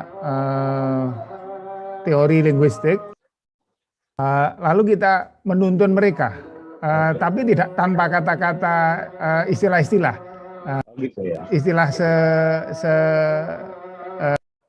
yang dasar-dasar saja. Misalnya teks jenis ini biasanya seperti ini, stylenya seperti ini gitu. Pada latihan mulai semester 4 mulai top down, Bro. Semester 2-3 ya bottom up. Semester 2-3 bottom up, tapi semester 4 sudah mulai top down, tapi tanpa menggunakan istilah-istilah linguistik yang ruwet. Yang penting mereka memahami bahwa teks ini adalah untuk pemasaran. Mestinya kalimatnya seperti ini gitu. Demikian, Bro. Iya. Karena tadi saya lihat tadi contoh yang mahasiswa ke lapangan ya toh.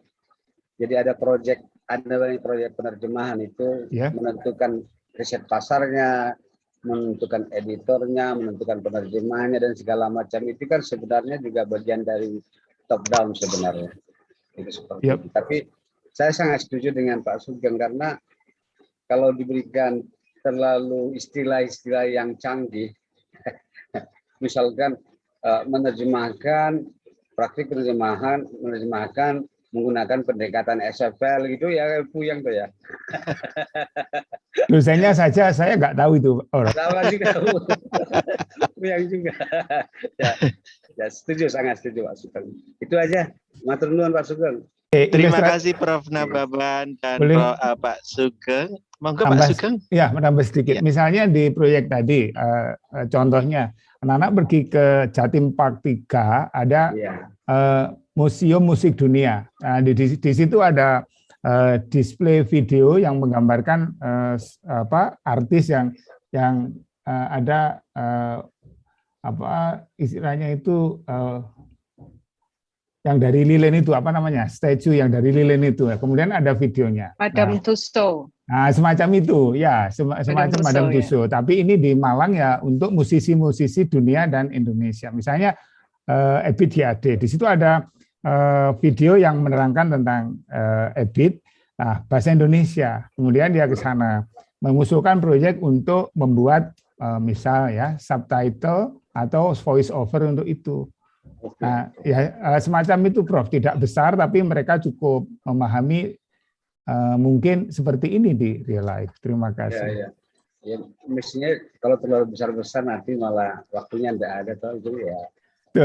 Kecil-kecil tapi sangat bermanfaat dan memberikan semangat. Mereka tidak jadi apa namanya, kalau terlalu sulit juga kan anak-anak itu kan juga jadi kapok gitu kan gitu. Itu, makasih Mas Dion. Oke, baik Prof. Nabapan, terima kasih. Ini dari dua legenda penerjemahan. Barangkali nanti perlu ada forum khusus ini antara Pak Pak Sugeng Hariyanto dengan Prof. Nabapan untuk membahas ini. Oke, baiklah. We still have one question for to Ibu Sharifah. Ibu Sharifah, are you still there? Yeah, one question for you from Lailatul Faiqiyah. Can you have it in?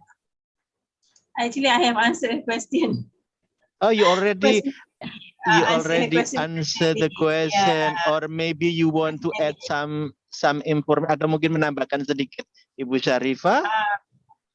Okay, because Miss Laili asked, is there any challenge to in translating children's book? And which one is easier, translating, which one is harder? Is it translating or creating new stories?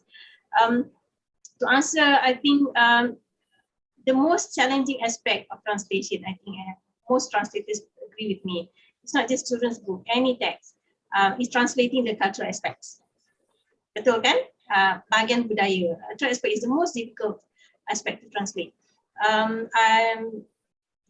10 years ago, I was tasked with translating Anita Woolford's book, Educational Psychology.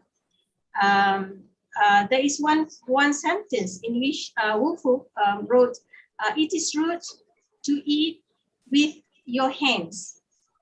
It is rude to eat with your hands. Now, in our culture, because I translated from English into Malay, in our culture we eat with our hands. So if I were to translate that directly, biadab untuk kita makan menggunakan tangan, then that will be wrong in my culture, because we eat with your hand. So what I did was I translated the text as it will be rude if you eat with your left hand.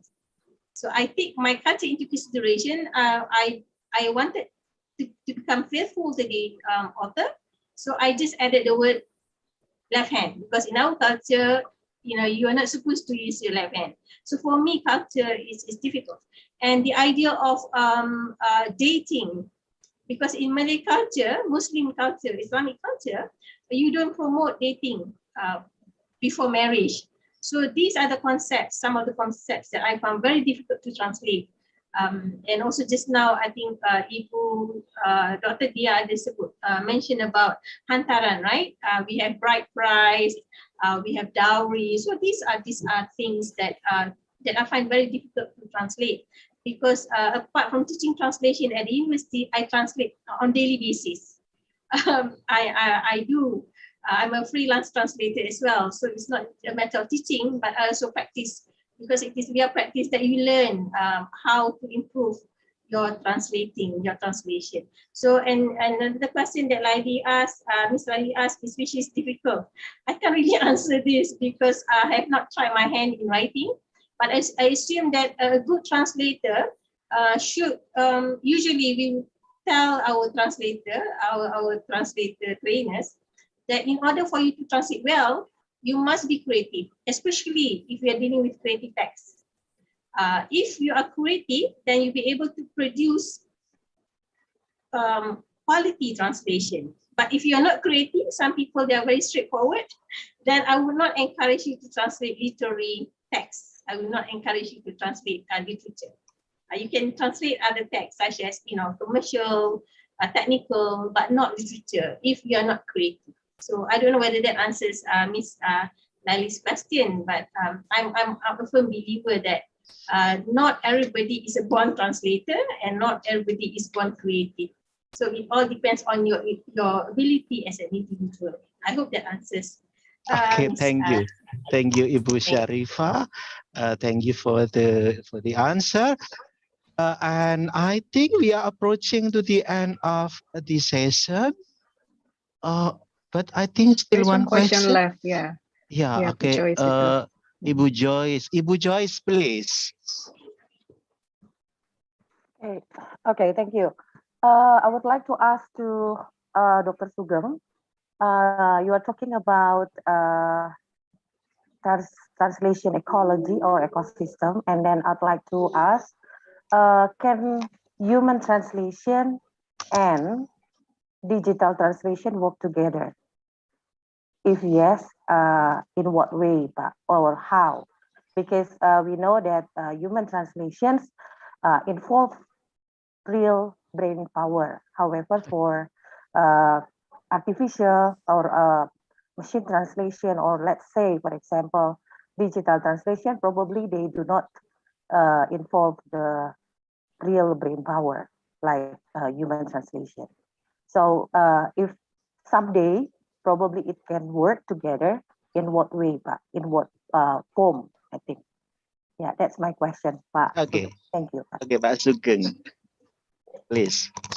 This is the very difficult question to answer. Machine translation works based on the data. So it's the linguistic data compiled every seconds, edit by crawling up to the websites and also other linguistic data.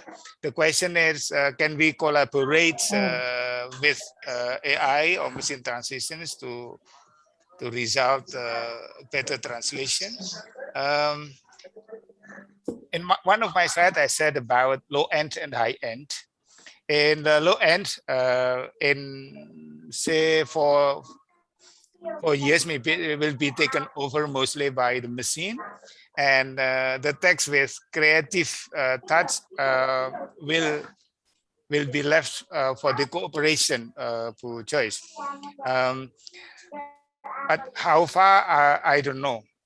This is my explanation, my example. 2 days ago, I was translating a website. This is a big hotel chains in the world. This is our regular clients. And yesterday, I just 2 days ago, I just tried it, Google Translate, and then this is my translation. This is my style. So Google Translate crawling the website around the world, and then also this multilingual website is part of the data, and then the new strings, the new sentences like the previous one, but a little bit different. And I didn't translate it literally, but this is a transcription.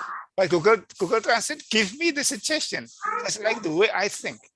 It means that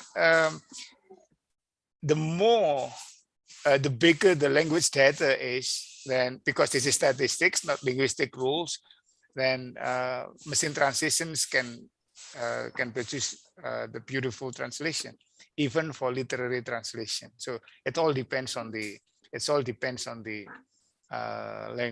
linguistic data. And then the second, when we collaborate, again, when we have a transcription,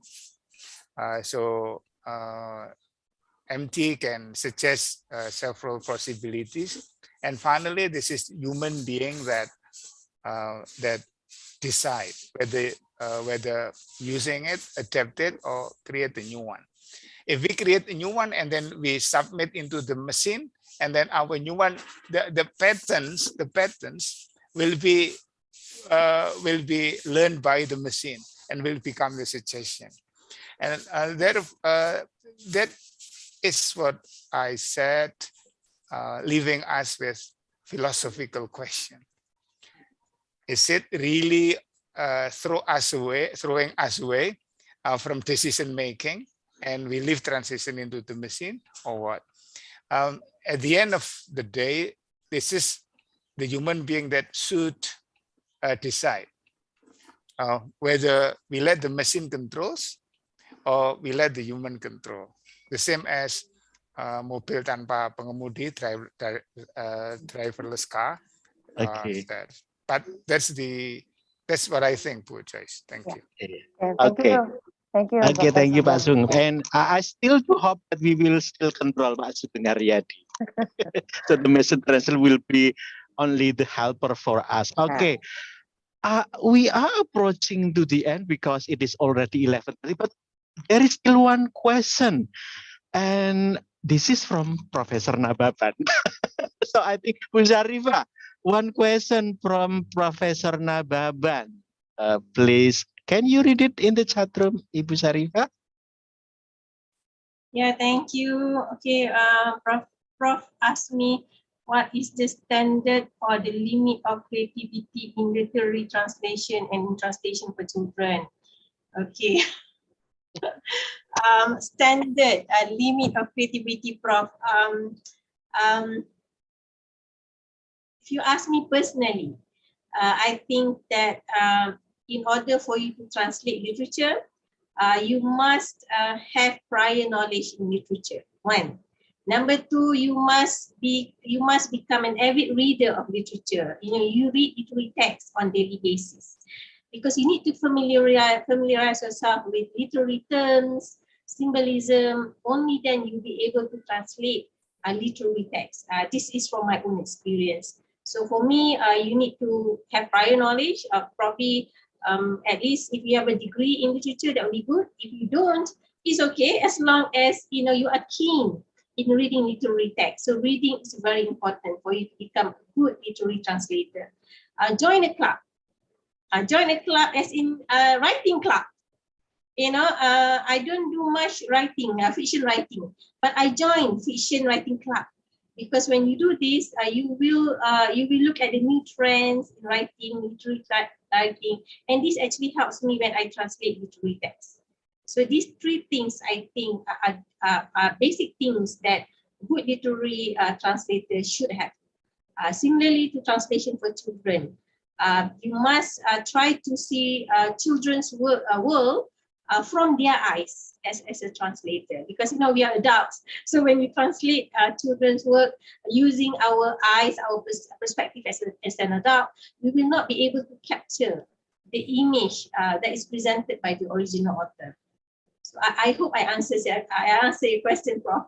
Yeah, thank you. Thank you, Ibu Sharifah. Prof Nababan, mungkin mau menanggapi, silakan, Prof. Oh, tidak usah. Oke, baik, Prof. Okay, thank you very much, Bu Sharifah, for the ideas, for the very inspiring idea. Okay, Bapak Ibu, I think because it is already 11:35 and we have to stop at exactly 11:30. But whatsoever, I think we still want all the speakers to give something like wrap up, kesimpulan, the last closing remarks, Pak Sugeng Haryadi, Ibu Sharifah, and Ibu Ayu. Only 1 minute for the closing remark. Bapak Sugeng Hariyanto, please. Thank you. In the digital era, the basic translation skills are still needed. Without that skills, we cannot do anything. Even when we do post-editing from empty result, we need that skills. And then the second is we have to equip our students and ourselves in the digital era, and also get insights and also make use of the digital technology development to help us finish our transition work. Thank you. Thank you, Bapak Sugeng. So we do still hope that we are still controlling the process, not the machine. Okay, very inspiring, Bapak Sugeng. Next, Ibu Sharifah, your last closing remark for this discussion. Closing remark, okay.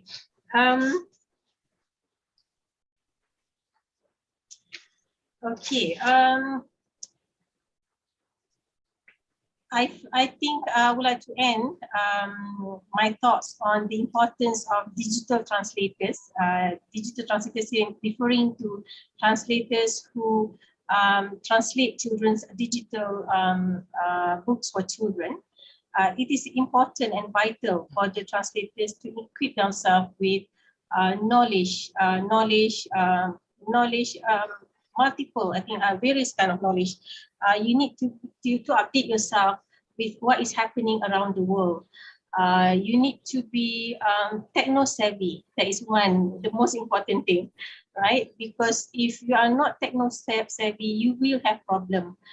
Translating, not like I mentioned just now, not just text and narratives, but you need to be able to bring over, to transfer the features, interactive features, multimedia aspects that are prevalent in the digital text. So I think the young ones, the young translators, right, our anak-anak, they are more than equipped compared to us, the seniors, who will have to learn and relearn new technologies, but not for the youngsters. So I think that is very important. And again, reading is very important. To become a good translator, especially a creative translator, you must read every day. Every day, you know, not just read Facebook or Instagram messages, but read books. This process will help you become a better translator. Yeah, so that's. Thank you very much, Ibu Sharifah. Very inspiring. So translators need a lot of competence, not only language competence, transfer competence, and also there are still many competence we must have as a good translator. Thank you, Ibu Sharifah. And last one, Ibu Ayu, please. Ibu Ayu, only 1 minute for the last closing remark. Actually, I didn't prepare for this, Pak Sugeng, for the concluding remark. So what I can say is, just embracing the digital era, embracing the digital era, mingle with technology, enjoy it, equip yourself, make use of the technology to keep moving and productive and innovative, but never forget your culture and where you belong. Itu aja sih dari saya. Iya. Okay, because translation is culturally bound. So if we don't know the culture, we will know the message and we cannot translate very well.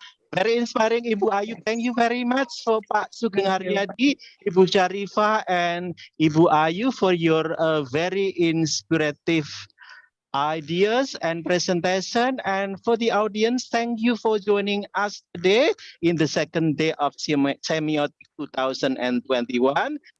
We do hope that we will see again in the next opportunity. Thank you very much. Wassalamualaikum warahmatullahi wabarakatuh. Selamat siang dan salam sejahtera untuk kita semuanya. Waktu saya kembalikan kepada saudara MC. Terima kasih. Baik, terima kasih kepada Bapak Sumardiono SS M.Hum selaku moderator hari ini. Acara selanjutnya yaitu sesi isoma dan dilanjutkan dengan sesi paralel. Kemudian, sebagai informasi tambahan, ruang sesi paralel akan dibuka pada pukul 12.15 dan selesai 13.45. Setelah sesi paralel selesai, peserta diharap untuk kembali ke ruang utama untuk mengikuti sesi plenari yang kedua. For your information, the breakout room will open at 12:15 until 13:45, and the next agenda is the second plenary session by Prof. Juliane at 2 p.m. Jakarta time. All of the participants attend to this agenda by returning to the main session Zoom meeting. Thank you. Demikianlah sesi plenari yang pertama. Kami selaku MC undur diri. Sampai jumpa di sesi plenari yang kedua. Wassalamualaikum warahmatullahi wabarakatuh.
everyone, good afternoon. Here we meet again for the second plenary session.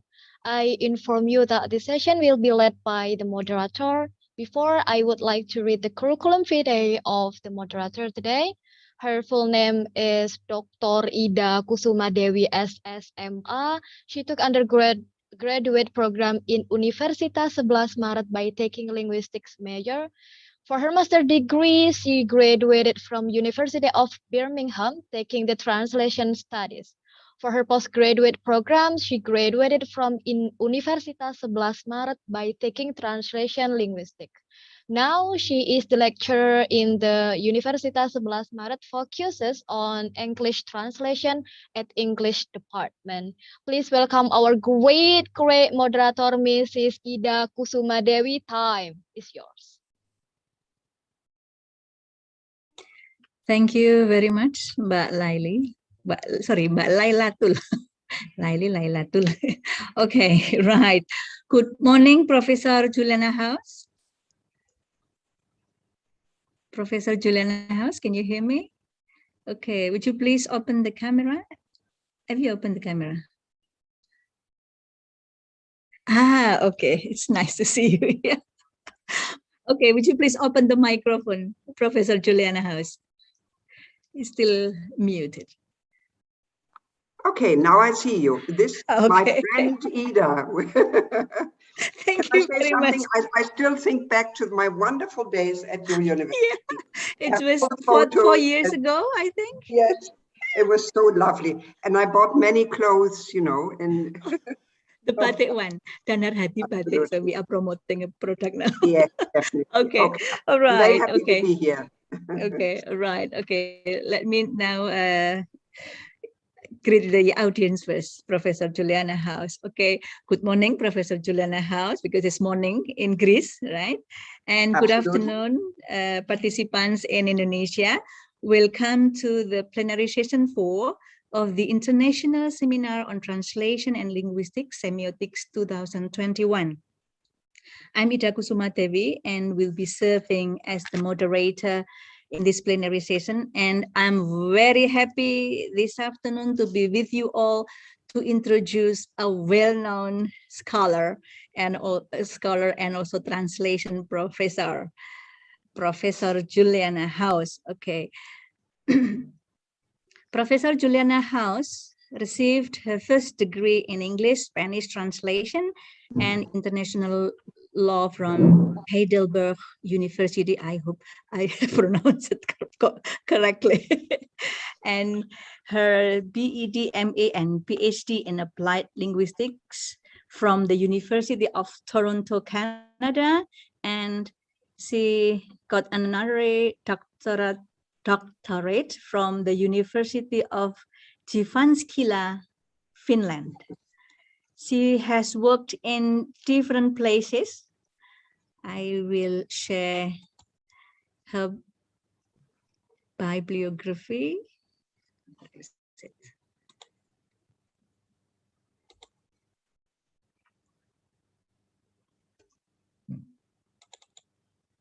Okay, as you can see here, she worked in many countries: Germany, China, Greece, and now she is in Greece.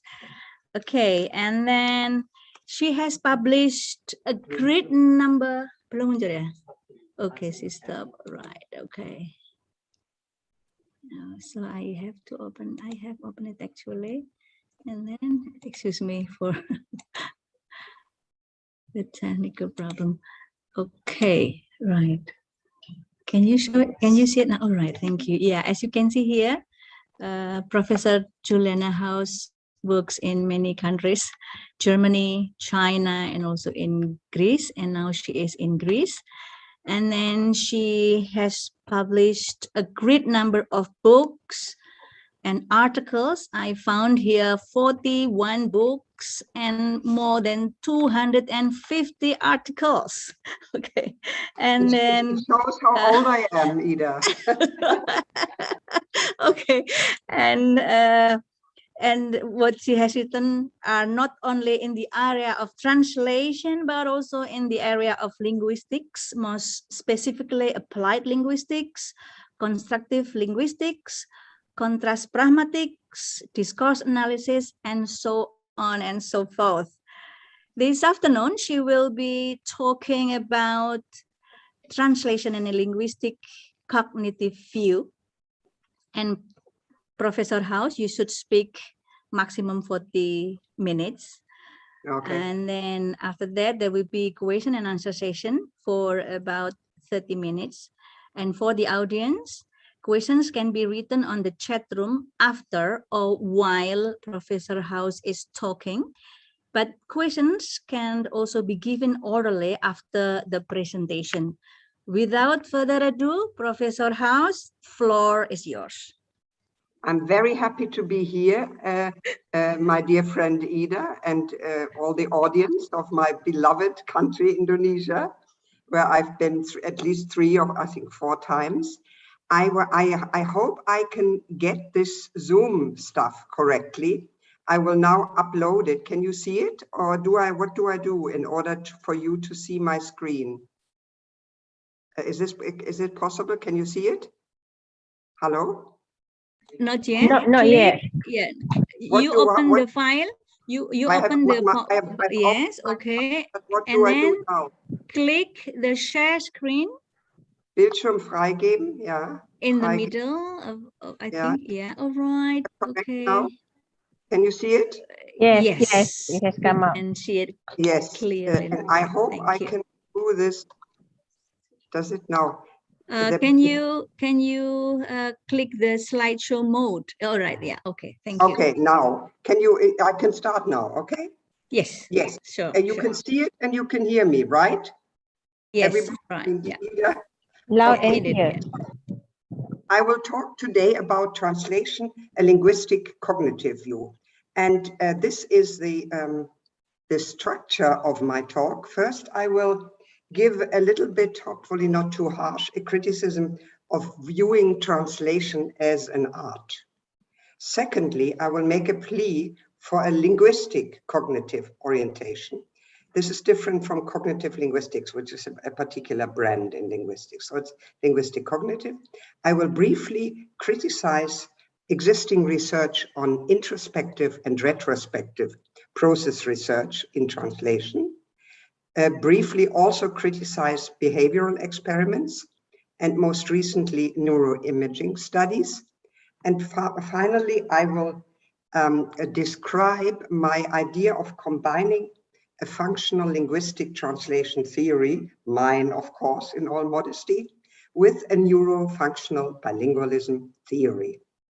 Now, first of all, translation as an art and the cult of the individual, the social, the cultural.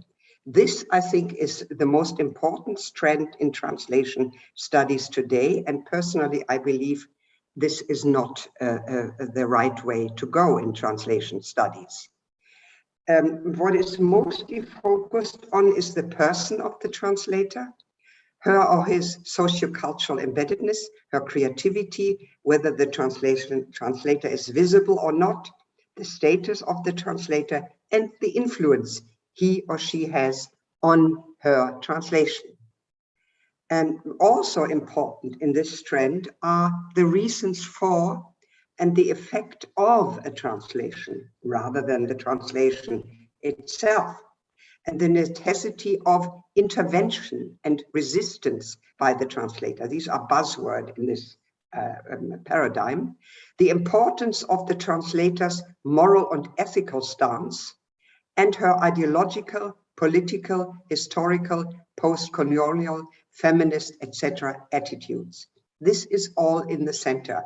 And I believe we need to abandon this focus or this excessive focus on these phenomena and rather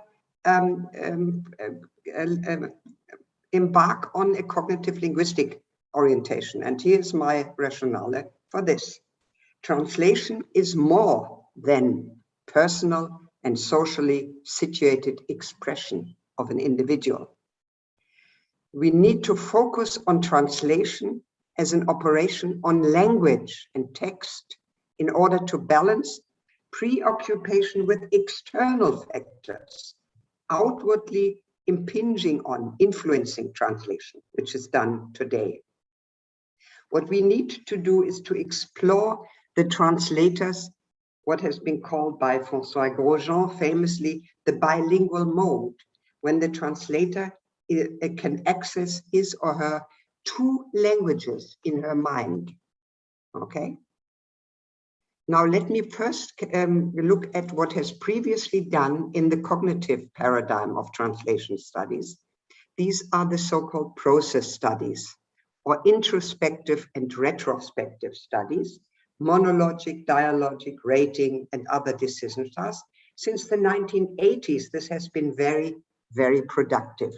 Basically what this means, and many of you may have done this, you actually tape what a translator thinks, or what we suppose he thinks when he is translating.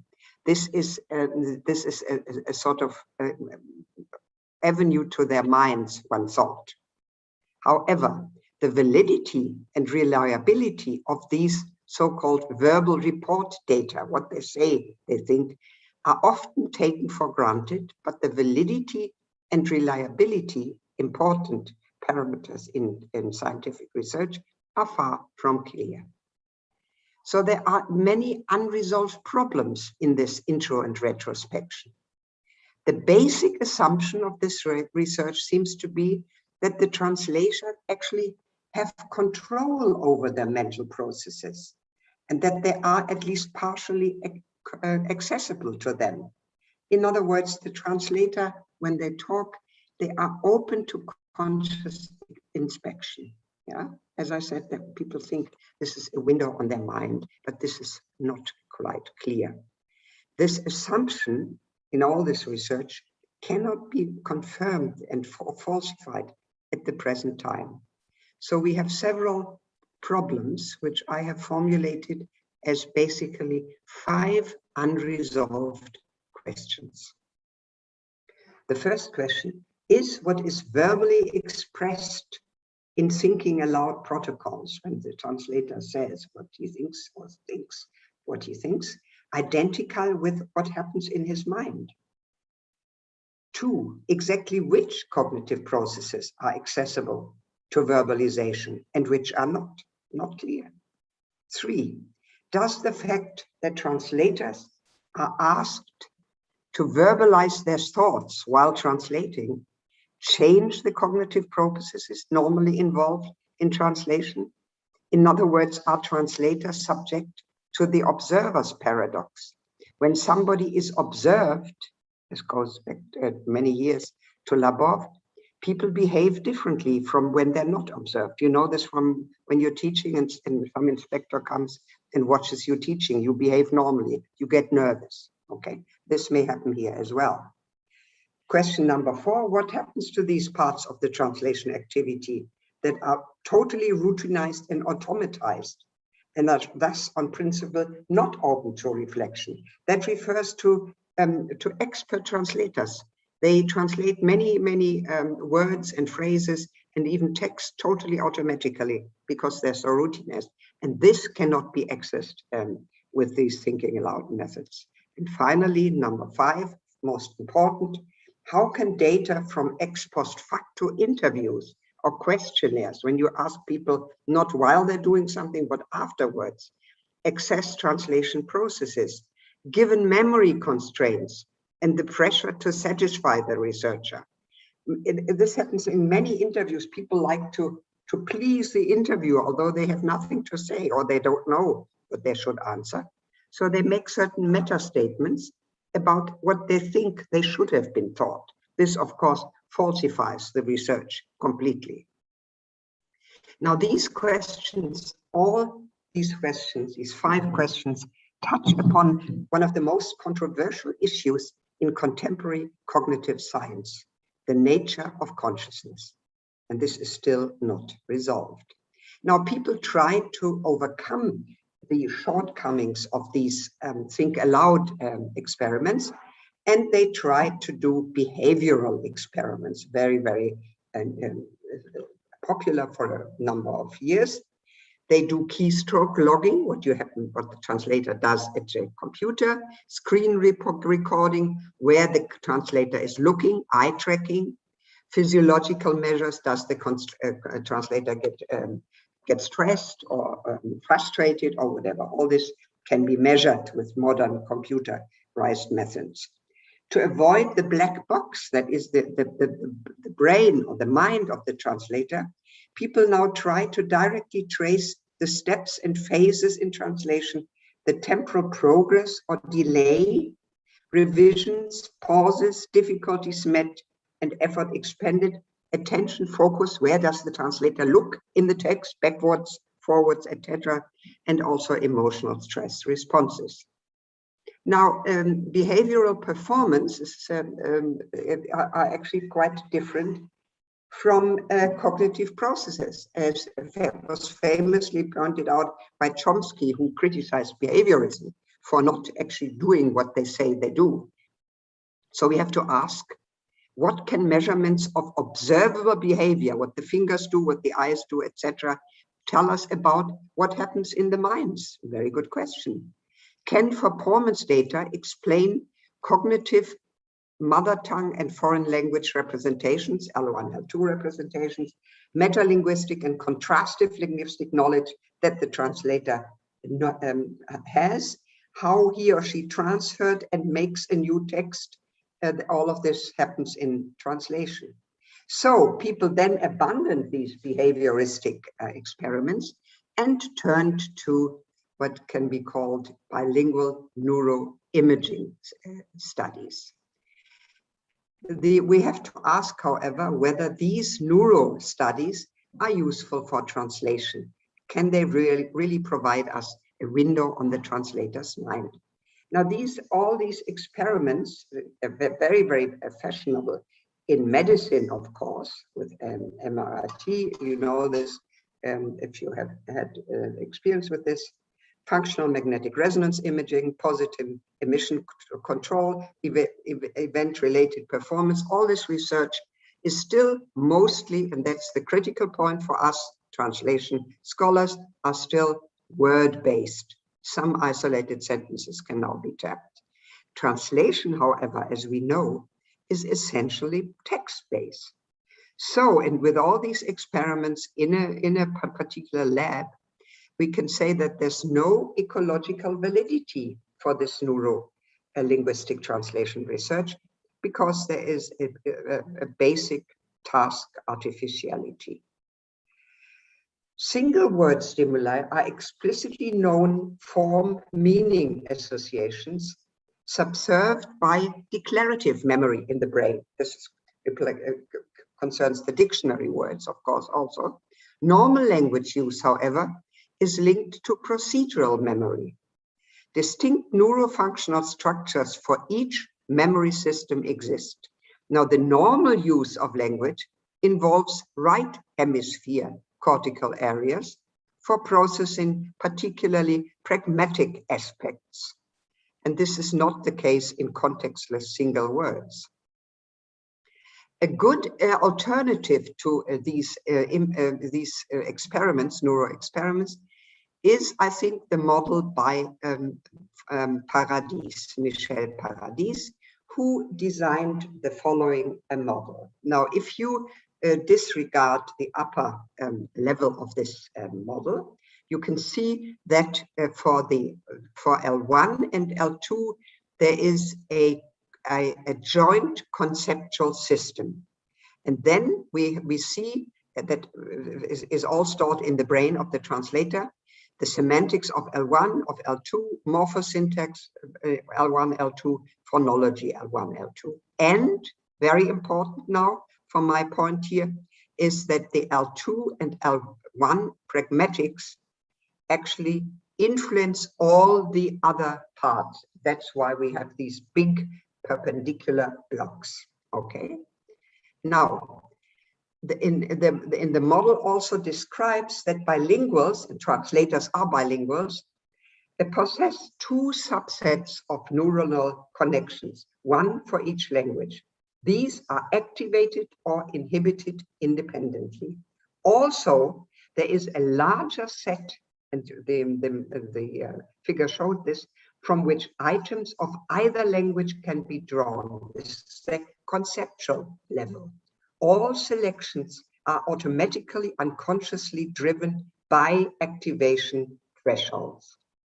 Now, Paradis also speaks of two translation strategies. One is translation via the conceptual system, involving processes of implicit linguistic decoding, comprehension, and source text item and encoding of translator items. This is happening when the translator actually thinks. But as we heard before, many translation items are conducted totally automatically, direct translation, where the translator basically bypasses semantic processes and conceptual processing. He knows it automatically. Many experts do this. So Paradis theory gives us the representation mode of two languages as the key to processes of decoding, understanding, transferring, reassembling, reverbalizing, and revising. This is the process of translation, basically. No, and what he also stresses, I mentioned it, is the overriding importance of the two pragmatics component, impacting on all other linguistic levels. And the joint separate conceptual system, as I showed in this figure, is often not accessed by expert translators at all, who directly, without thinking basically, moves from L1 to L2. What we need now is, in my mind, to combine translation theory with this neurolinguistic model of the bilingual brain. And one possibility is a functional pragmatic translation theory, explicating how pragmatic, textual, semantic, lexicogrammatical meanings are reconstituted, made up new in a new context. And I'm referring here to my latest translation volume with Routledge. Translation is, in my model, defined as a functionally equivalent reconstitution of an original text. And here is the model. Many of you will know this. I don't want to go into it in detail. You just see here that the text is referred to the register dimensions of field, what is the text about, of tenor, the role relationships and attitudes of the people involved, and the mode, the textual function, whether this is an oral text or a written text, and how cohesion and coherence is produced.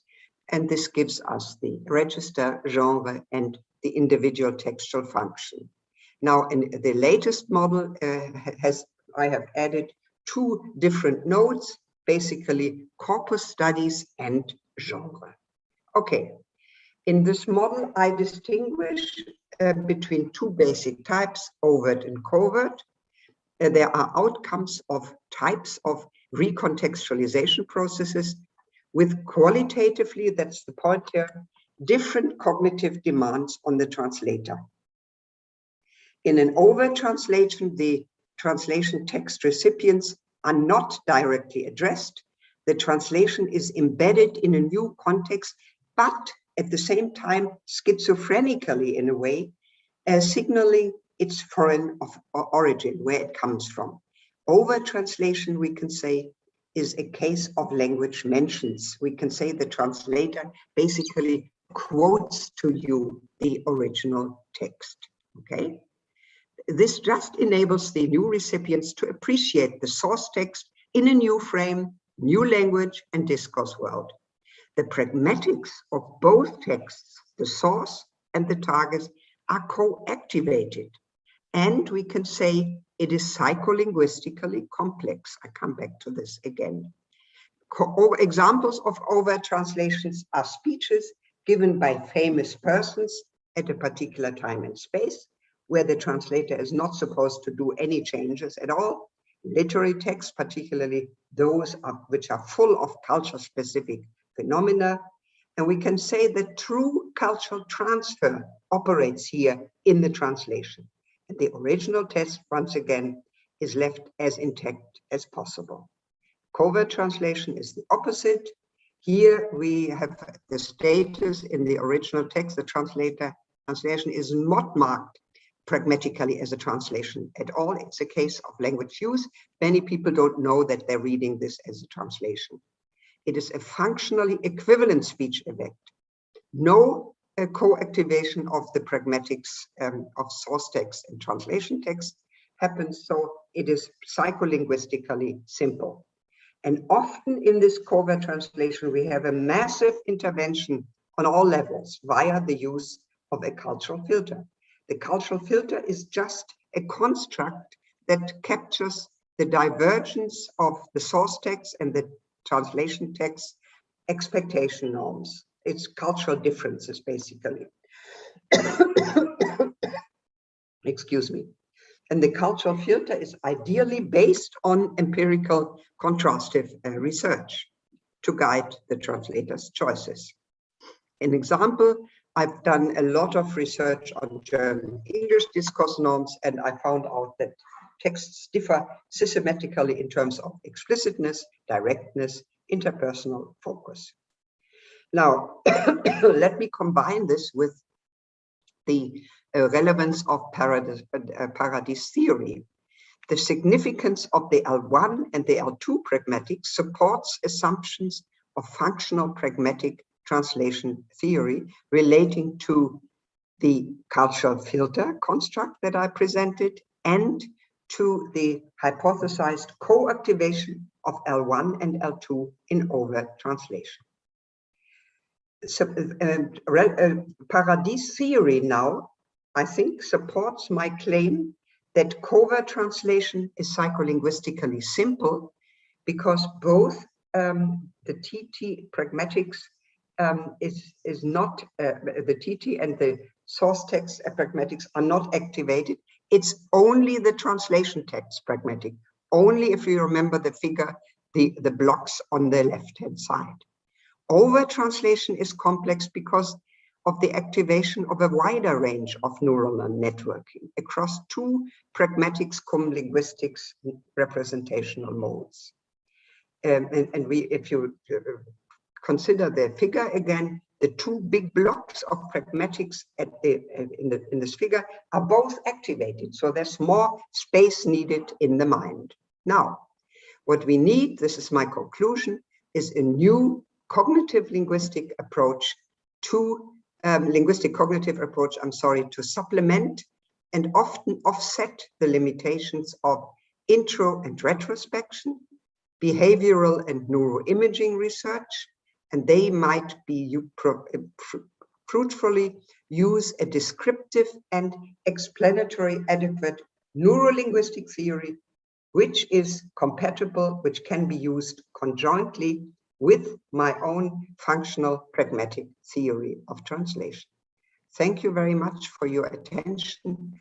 And here I give you the list of my latest publications on translation. And I want to particularly point out a book that has just come out with Cambridge University Press, written by myself and my colleague Daniel Kadar. And it is called Cross-Cultural Pragmatics, gives you a big overview of the field, which I think is also very relevant for translation. Thank you very much. That's it. Okay. Okay, thank you very much, Professor House, for addressing this interesting topic. It's very inspiring, and I think I know the problem I've got when I ask translators about the process when they translated some years ago. Okay, right. I'm sure after the stimulating presentation, the audience would like to ask some questions or comment or some points to Professor House, to some points Professor House has made. And now I'd like to invite for the first opportunity, I'd like to invite two persons to ask questions directly, orally. please raise your hand and I'll call you. Don't forget to mention your name and your affiliation before you address the question.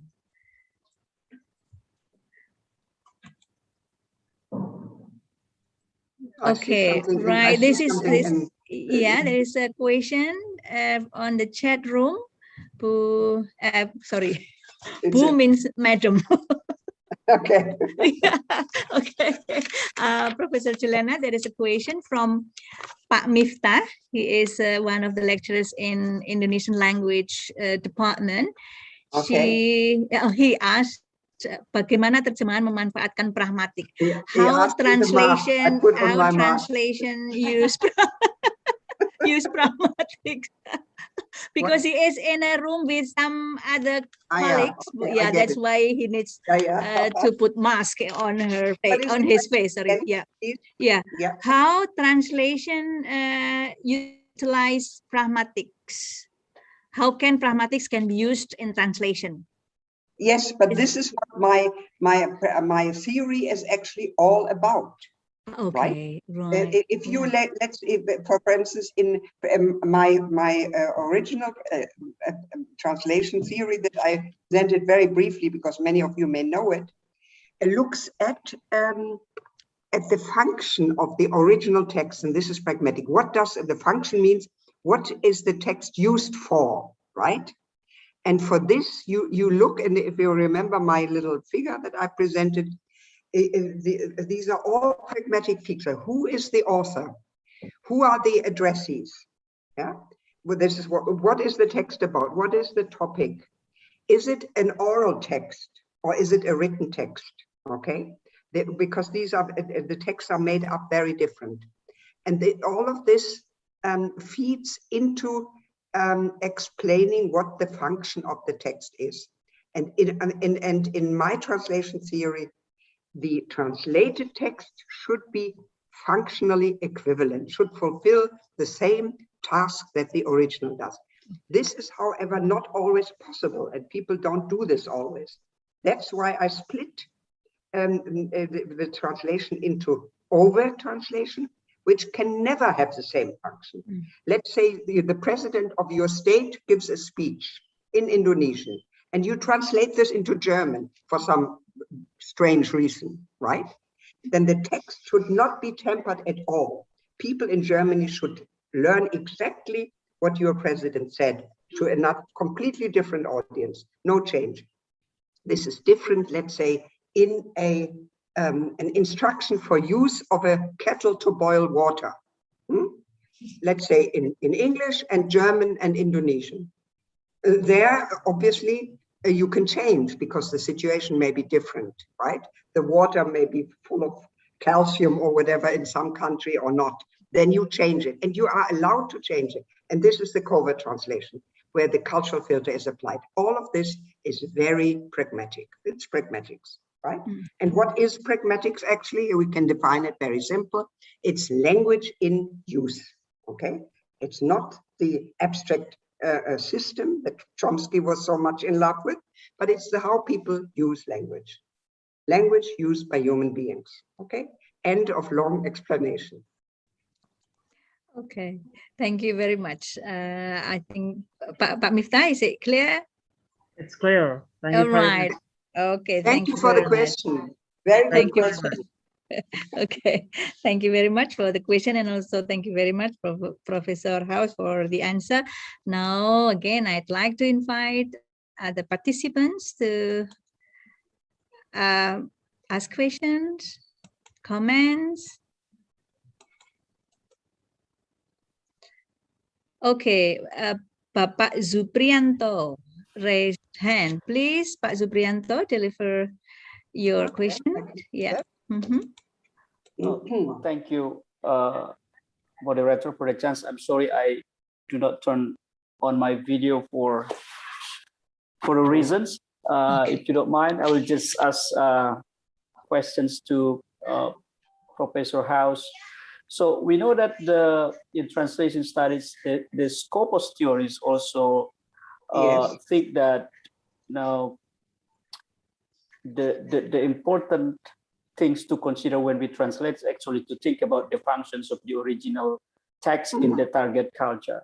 So I just want to ask how different is your approach to this kind of functionalisms in translation studies? Because you also talk about the to see the translations from pragmatic point of view. So it is the pragmatics of the translations that is important. So I just want to ask that how different is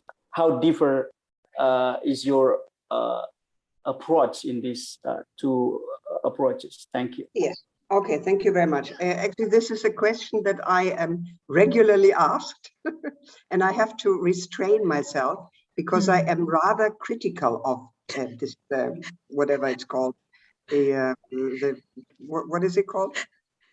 Scopo theory. Scopo theory. Yeah.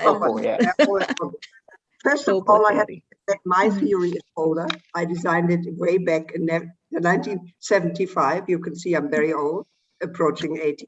So mine is older. Secondly, my theory is a strictly linguistically anchored theory, which the Scopo theory is not. Okay. Secondly, I very closely, very precisely, and very scientifically define what a function is, namely, not just language in use, but relating this function to my theory. If you remember the figure I gave you, there the function is an outcome of a linguistic analysis based on systemic functional linguistics. So my thing is a linguistic theory. Also, the distinction I make between overt and covert translation and the cultural filter that is an outcome of the serious contrastive research is not there. Yeah, the Scopo theory has been mostly applied to what I call covert translation, mundane texts like instructions for use or letters to shareholders or whatever. So this is their strength.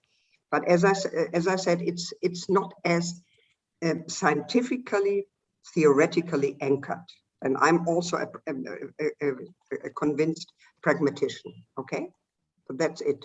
I'm actually making all these critical remarks. I have to also say that I'm a good friend of Christiane Nord, so we're not fighting, but ours is different. The Scopo theory is very easily applicable, but it is in terms of scientific value, it has shortcomings. Let's put it that way. Okay. I hope I have answered your question and in a not too nasty way. Okay. Okay. Thank you, Professor House. Okay, Pak Zupriyanto. Yeah. Any more comment about this? Okay. Thank you very much. Thank you very much. So I actually have another question, if it is possible to ask. Sure, do. When they say, do. Yeah, when they say that they have the Scopo theory, they have this functional approach translations. I actually ask myself whether this approach actually works in practice. Do you have any? I mean, it is not possible. I mean, how can we translate a text and then we try to produce a foreign text? No, because it seems to be we are trying to cut the ties between the original and the text, which is in my, you know, I don't think it is possible. That's what I'm thinking right now. What do you think about that? Okay, this is actually a very good remark. Thank you very much. Beautiful. I haven't thought of using it in heavily criticizing Scopo's theories. It's very true what you say, right? They totally ignore the facts where you have to leave intact. In other words, let's reconsider the figure of the cognitive Michel Paradis figure, right? There, you can see that in the Scopo theory, the emphasis is completely put on the new or foreign culture, right? And the text that moves and lives in this culture. And as you rightly say, it's completely forgotten that the text comes from somewhere else. It is not an original text and it never will be. And very frequently, even I say, it is not all functionally equivalent. It's a different text. You cannot deny that, right? Always. I think that is a very good point. Thank you very much.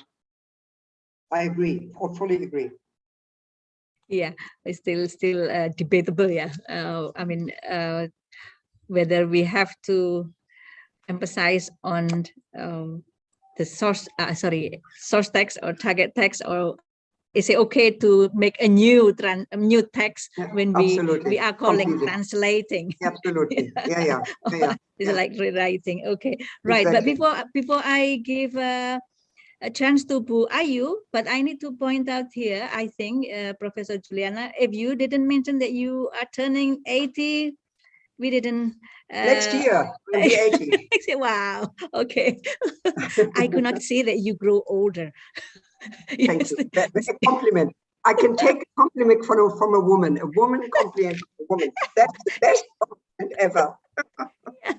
Okay, right, Bu Ayu, it's time for you to give question to Professor Juliana House. Okay, thank you. Good afternoon, Prof. Juliane House. I hope you still remember me. The last time I do. Yes. Thank you.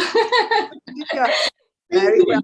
Are you a lecturer now, or yeah. I will say he is one of my colleagues in English department, Professor House. Yeah. Okay. Yeah. The last time I saw you in 2016. Yes. 2016 in Solo. Memories. Yeah. Yeah. It's an honor for me that you still remember me. Okay. All right. So I have a question for you. Actually, it's related to the previous question, probably. It's dealing with overt and covert. I don't know how to call that methodology. Or the distinction or whatever. Okay, all right. Okay, so do you think which one is more, applicable or appropriate for this digital era, the overt or covert one? Let's say, for example, for marketing text translation, for instance, or advertising, which one is better to apply, the overt or covert one? Yes, okay. Definitely, it's covert. Because the basic idea of this is that something sells, right? You need to sell, and so you change and you apply a cultural filter. You find out what people like, and are there, for instance, forms of religion that permit. It would be very stupid to market pork in a Muslim country, right? As I know, my daughter is married to a Muslim man, so since then there's never pork in my house, never. And even if there's a little bit of pork mixed up in something, my daughter claims she can smell it, which is not true, of course. Yes, so it's definitely covert. Definitely covered. Okay. So is it similar to transcreation? And how do you see this in the phenomenon in translation? Can we still regard this as a translation, or in other words, do we still need to teach this kind of translation to our students? Yes, definitely, sure, yeah, because it's where people make the most money. And there you have to also, apart from the thing with the pork, which is a cultural thing or religious thing, you also have to consider how texts are differently made in two languages. For instance, in my case, German and English, Germans very frequently repeat things, and they're more direct in what they say. They don't suggest. And I analyzed in my PhD, I analyzed a market research report, and I found that the Germans very directly request something be done, and the English beat around the bush and are very etc. So these norms of the culturally based norms need to be taken into account. Okay. And okay, that's it. Thank you very much, Professor. Take care. Bye-bye. Yeah. Okay, thank you very much, Bu Ayu, and thank you very much for the answer, Professor House. All right, we still have time. Can I ask a question? Yeah. All right. Okay, Bu. Sorry, I didn't see that you raised your hand. You raised. Okay, Bu Sharifah. Right. She's from Malay, Professor House. From Malaysia. Yeah, she's okay. Please. Now you can deliver your question. Okay. Hello. Hi, Professor House. I have this one question that I just need your, not validation, just to ask your opinion. as a translator, I tend to copy or imitate source text structure, especially when the ideas presented cannot be expressed accurately using the target text structure. This usually happens when I deal with academic text, when I have to translate from English into Malay. Now, what do you think of this? I mean, usually I try to adjust, where possible, to produce a text translation that is text oriented, but mostly I end up with a text that is source oriented. Because the concepts presented in the source text, they are not common, they are new in my culture. And when people read my culture, they would say, yours lean towards English, because you kind of like follow the English structure. But you have no choice because you try to make it you try to adjust it and make it as local as possible, but not everything is can be done that way. So what do you think of this? Okay, now it depends on what you're doing the translation for. If, for instance, you do a translation of a Malay text for publication in an English-speaking journal, let's put it this way, people run into problems there. And there is an editor of the journal. And usually, unfortunately, although I'm also done a lot of research in English as a lingua franca, where we should have a more free approach, these people will not accept a text that sort of reeks of a foreign origin.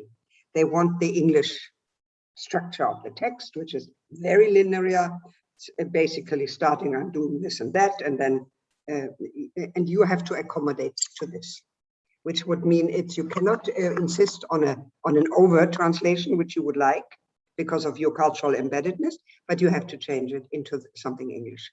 That's a classic case where people actually who come from a different country with different writing styles, different concept, have to actually adapt to the powerful, if I may say that. It's power, but it depends. If you don't do it for a journal or for something official, you can very well get away with something that I would call overt, leaving the concepts in text. Okay. I'm actually referring to translation from English into Malay. Yeah. This is the case because Yes, English the has other way different around. style and Malay has different style, and you try to accommodate, but it's difficult because not all ideas from English can be translated into Malay using the Malay structure. You tend to follow the English structure, although it's wrong. Or else because English in Malay we use short sentences. In English you tend to have complex sentences. Yes. Which is difficult when you if this again depends on whether the Malaysian people that you translate for, whether they accept this the English structure or whether you have to adapt it. That's very important. As a translator, unless you own an agency, you're never free to do a translation, you see. You're not free to do what you want in a translation. They give you the norms and you have to apply to them. You have to apply them and obey them. Okay? Thank you. You're very welcome. Bye-bye. Thank you, Sharifah, for the question, and thank you for the answer, Professor Juliane House. Right, we still have time, about 12 minutes. Is there anybody raising hand, asking questions?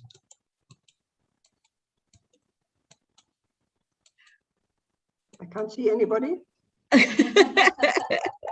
I don't care. It doesn't matter. No. Okay. Now, I think it is my opportunity. I can take this chance to ask questions to you. May I? Okay. While waiting for the other person, probably preparing the question. Right. What I know is that you have done research on many ways of assessing the translation quality, right? Would you please share to us the various ways of assessing the translation quality, and then also the strength and the weaknesses of each way, Professor? Okay. Yeah. Of each way is interesting. I can only speak about myself. And what I did, basically what my model demands is a very close, detailed linguistic analysis, first of all, of the source text. That's what you do. And this is what is often also coming back to my famous Skopos criticism, is often missing. You do a detailed, how is the text made? And for this, you need a linguistic theory. And one of the most useful theories for translators is systemic functional theory.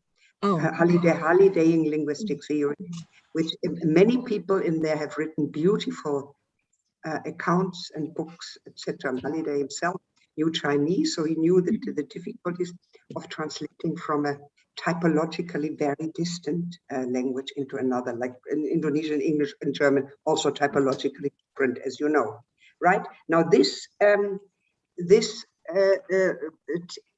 closed source text analysis ends with a description of a function, and the description of the function basically implies that you weigh the information of the text with the interpersonal load that the text has. A text is not only about things, but it is about certain people. Yeah, and this can be the ideational and the interpersonal component need to be weighed against one another. After that, an equally detailed analysis of the translation text follows. And the result being, you see where the translation diverges from the original. This has nothing to do with the translation is good or bad. You just neutrally state, this is how it is different. Okay? I don't make any judgments of this is good or bad. That is left to the user. Right? So it's basically first and this, and then this, and then the comparison. Plus, end. That's it. All right. Okay. Would you please give further comment on, let's say, the strengths and weaknesses when we, let's say, judge that it's good or bad? Because the trend here is judging whether it is good or bad, Professor. But that might be at the very end of a long process.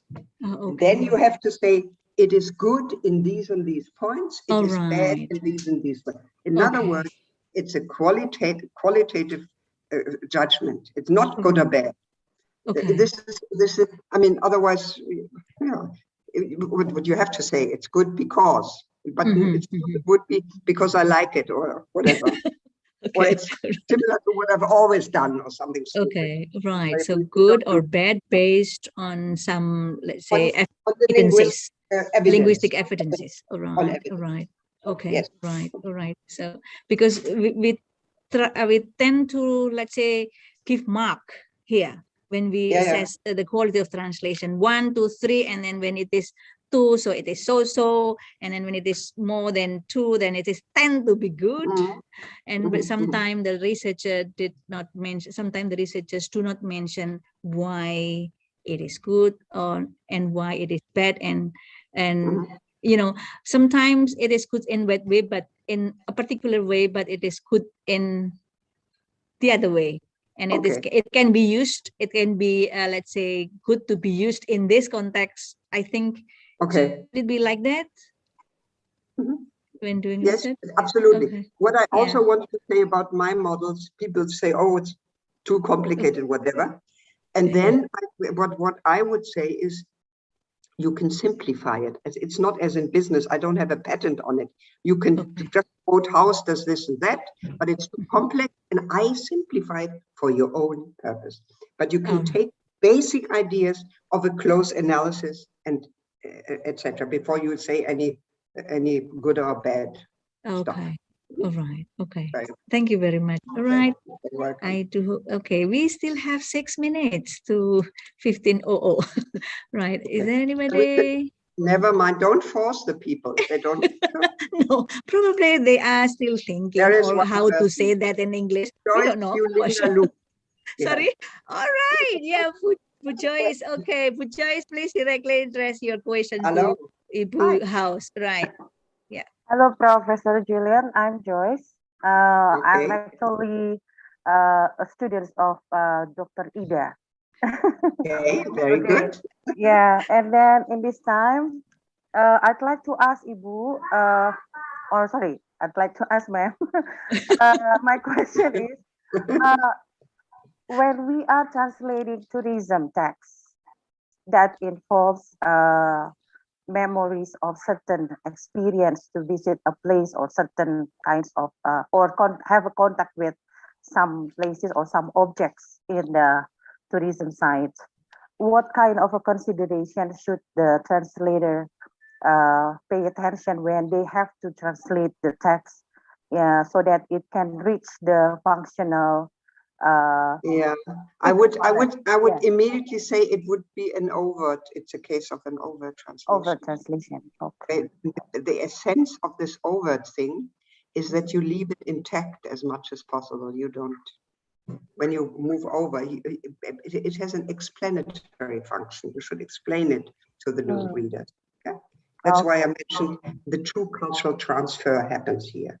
Okay. Okay. Right. Thank you. Thank you. Thank you very much. Yes. Thank you very much, Bu Joyce, and thank you, Professor House, again for the answer.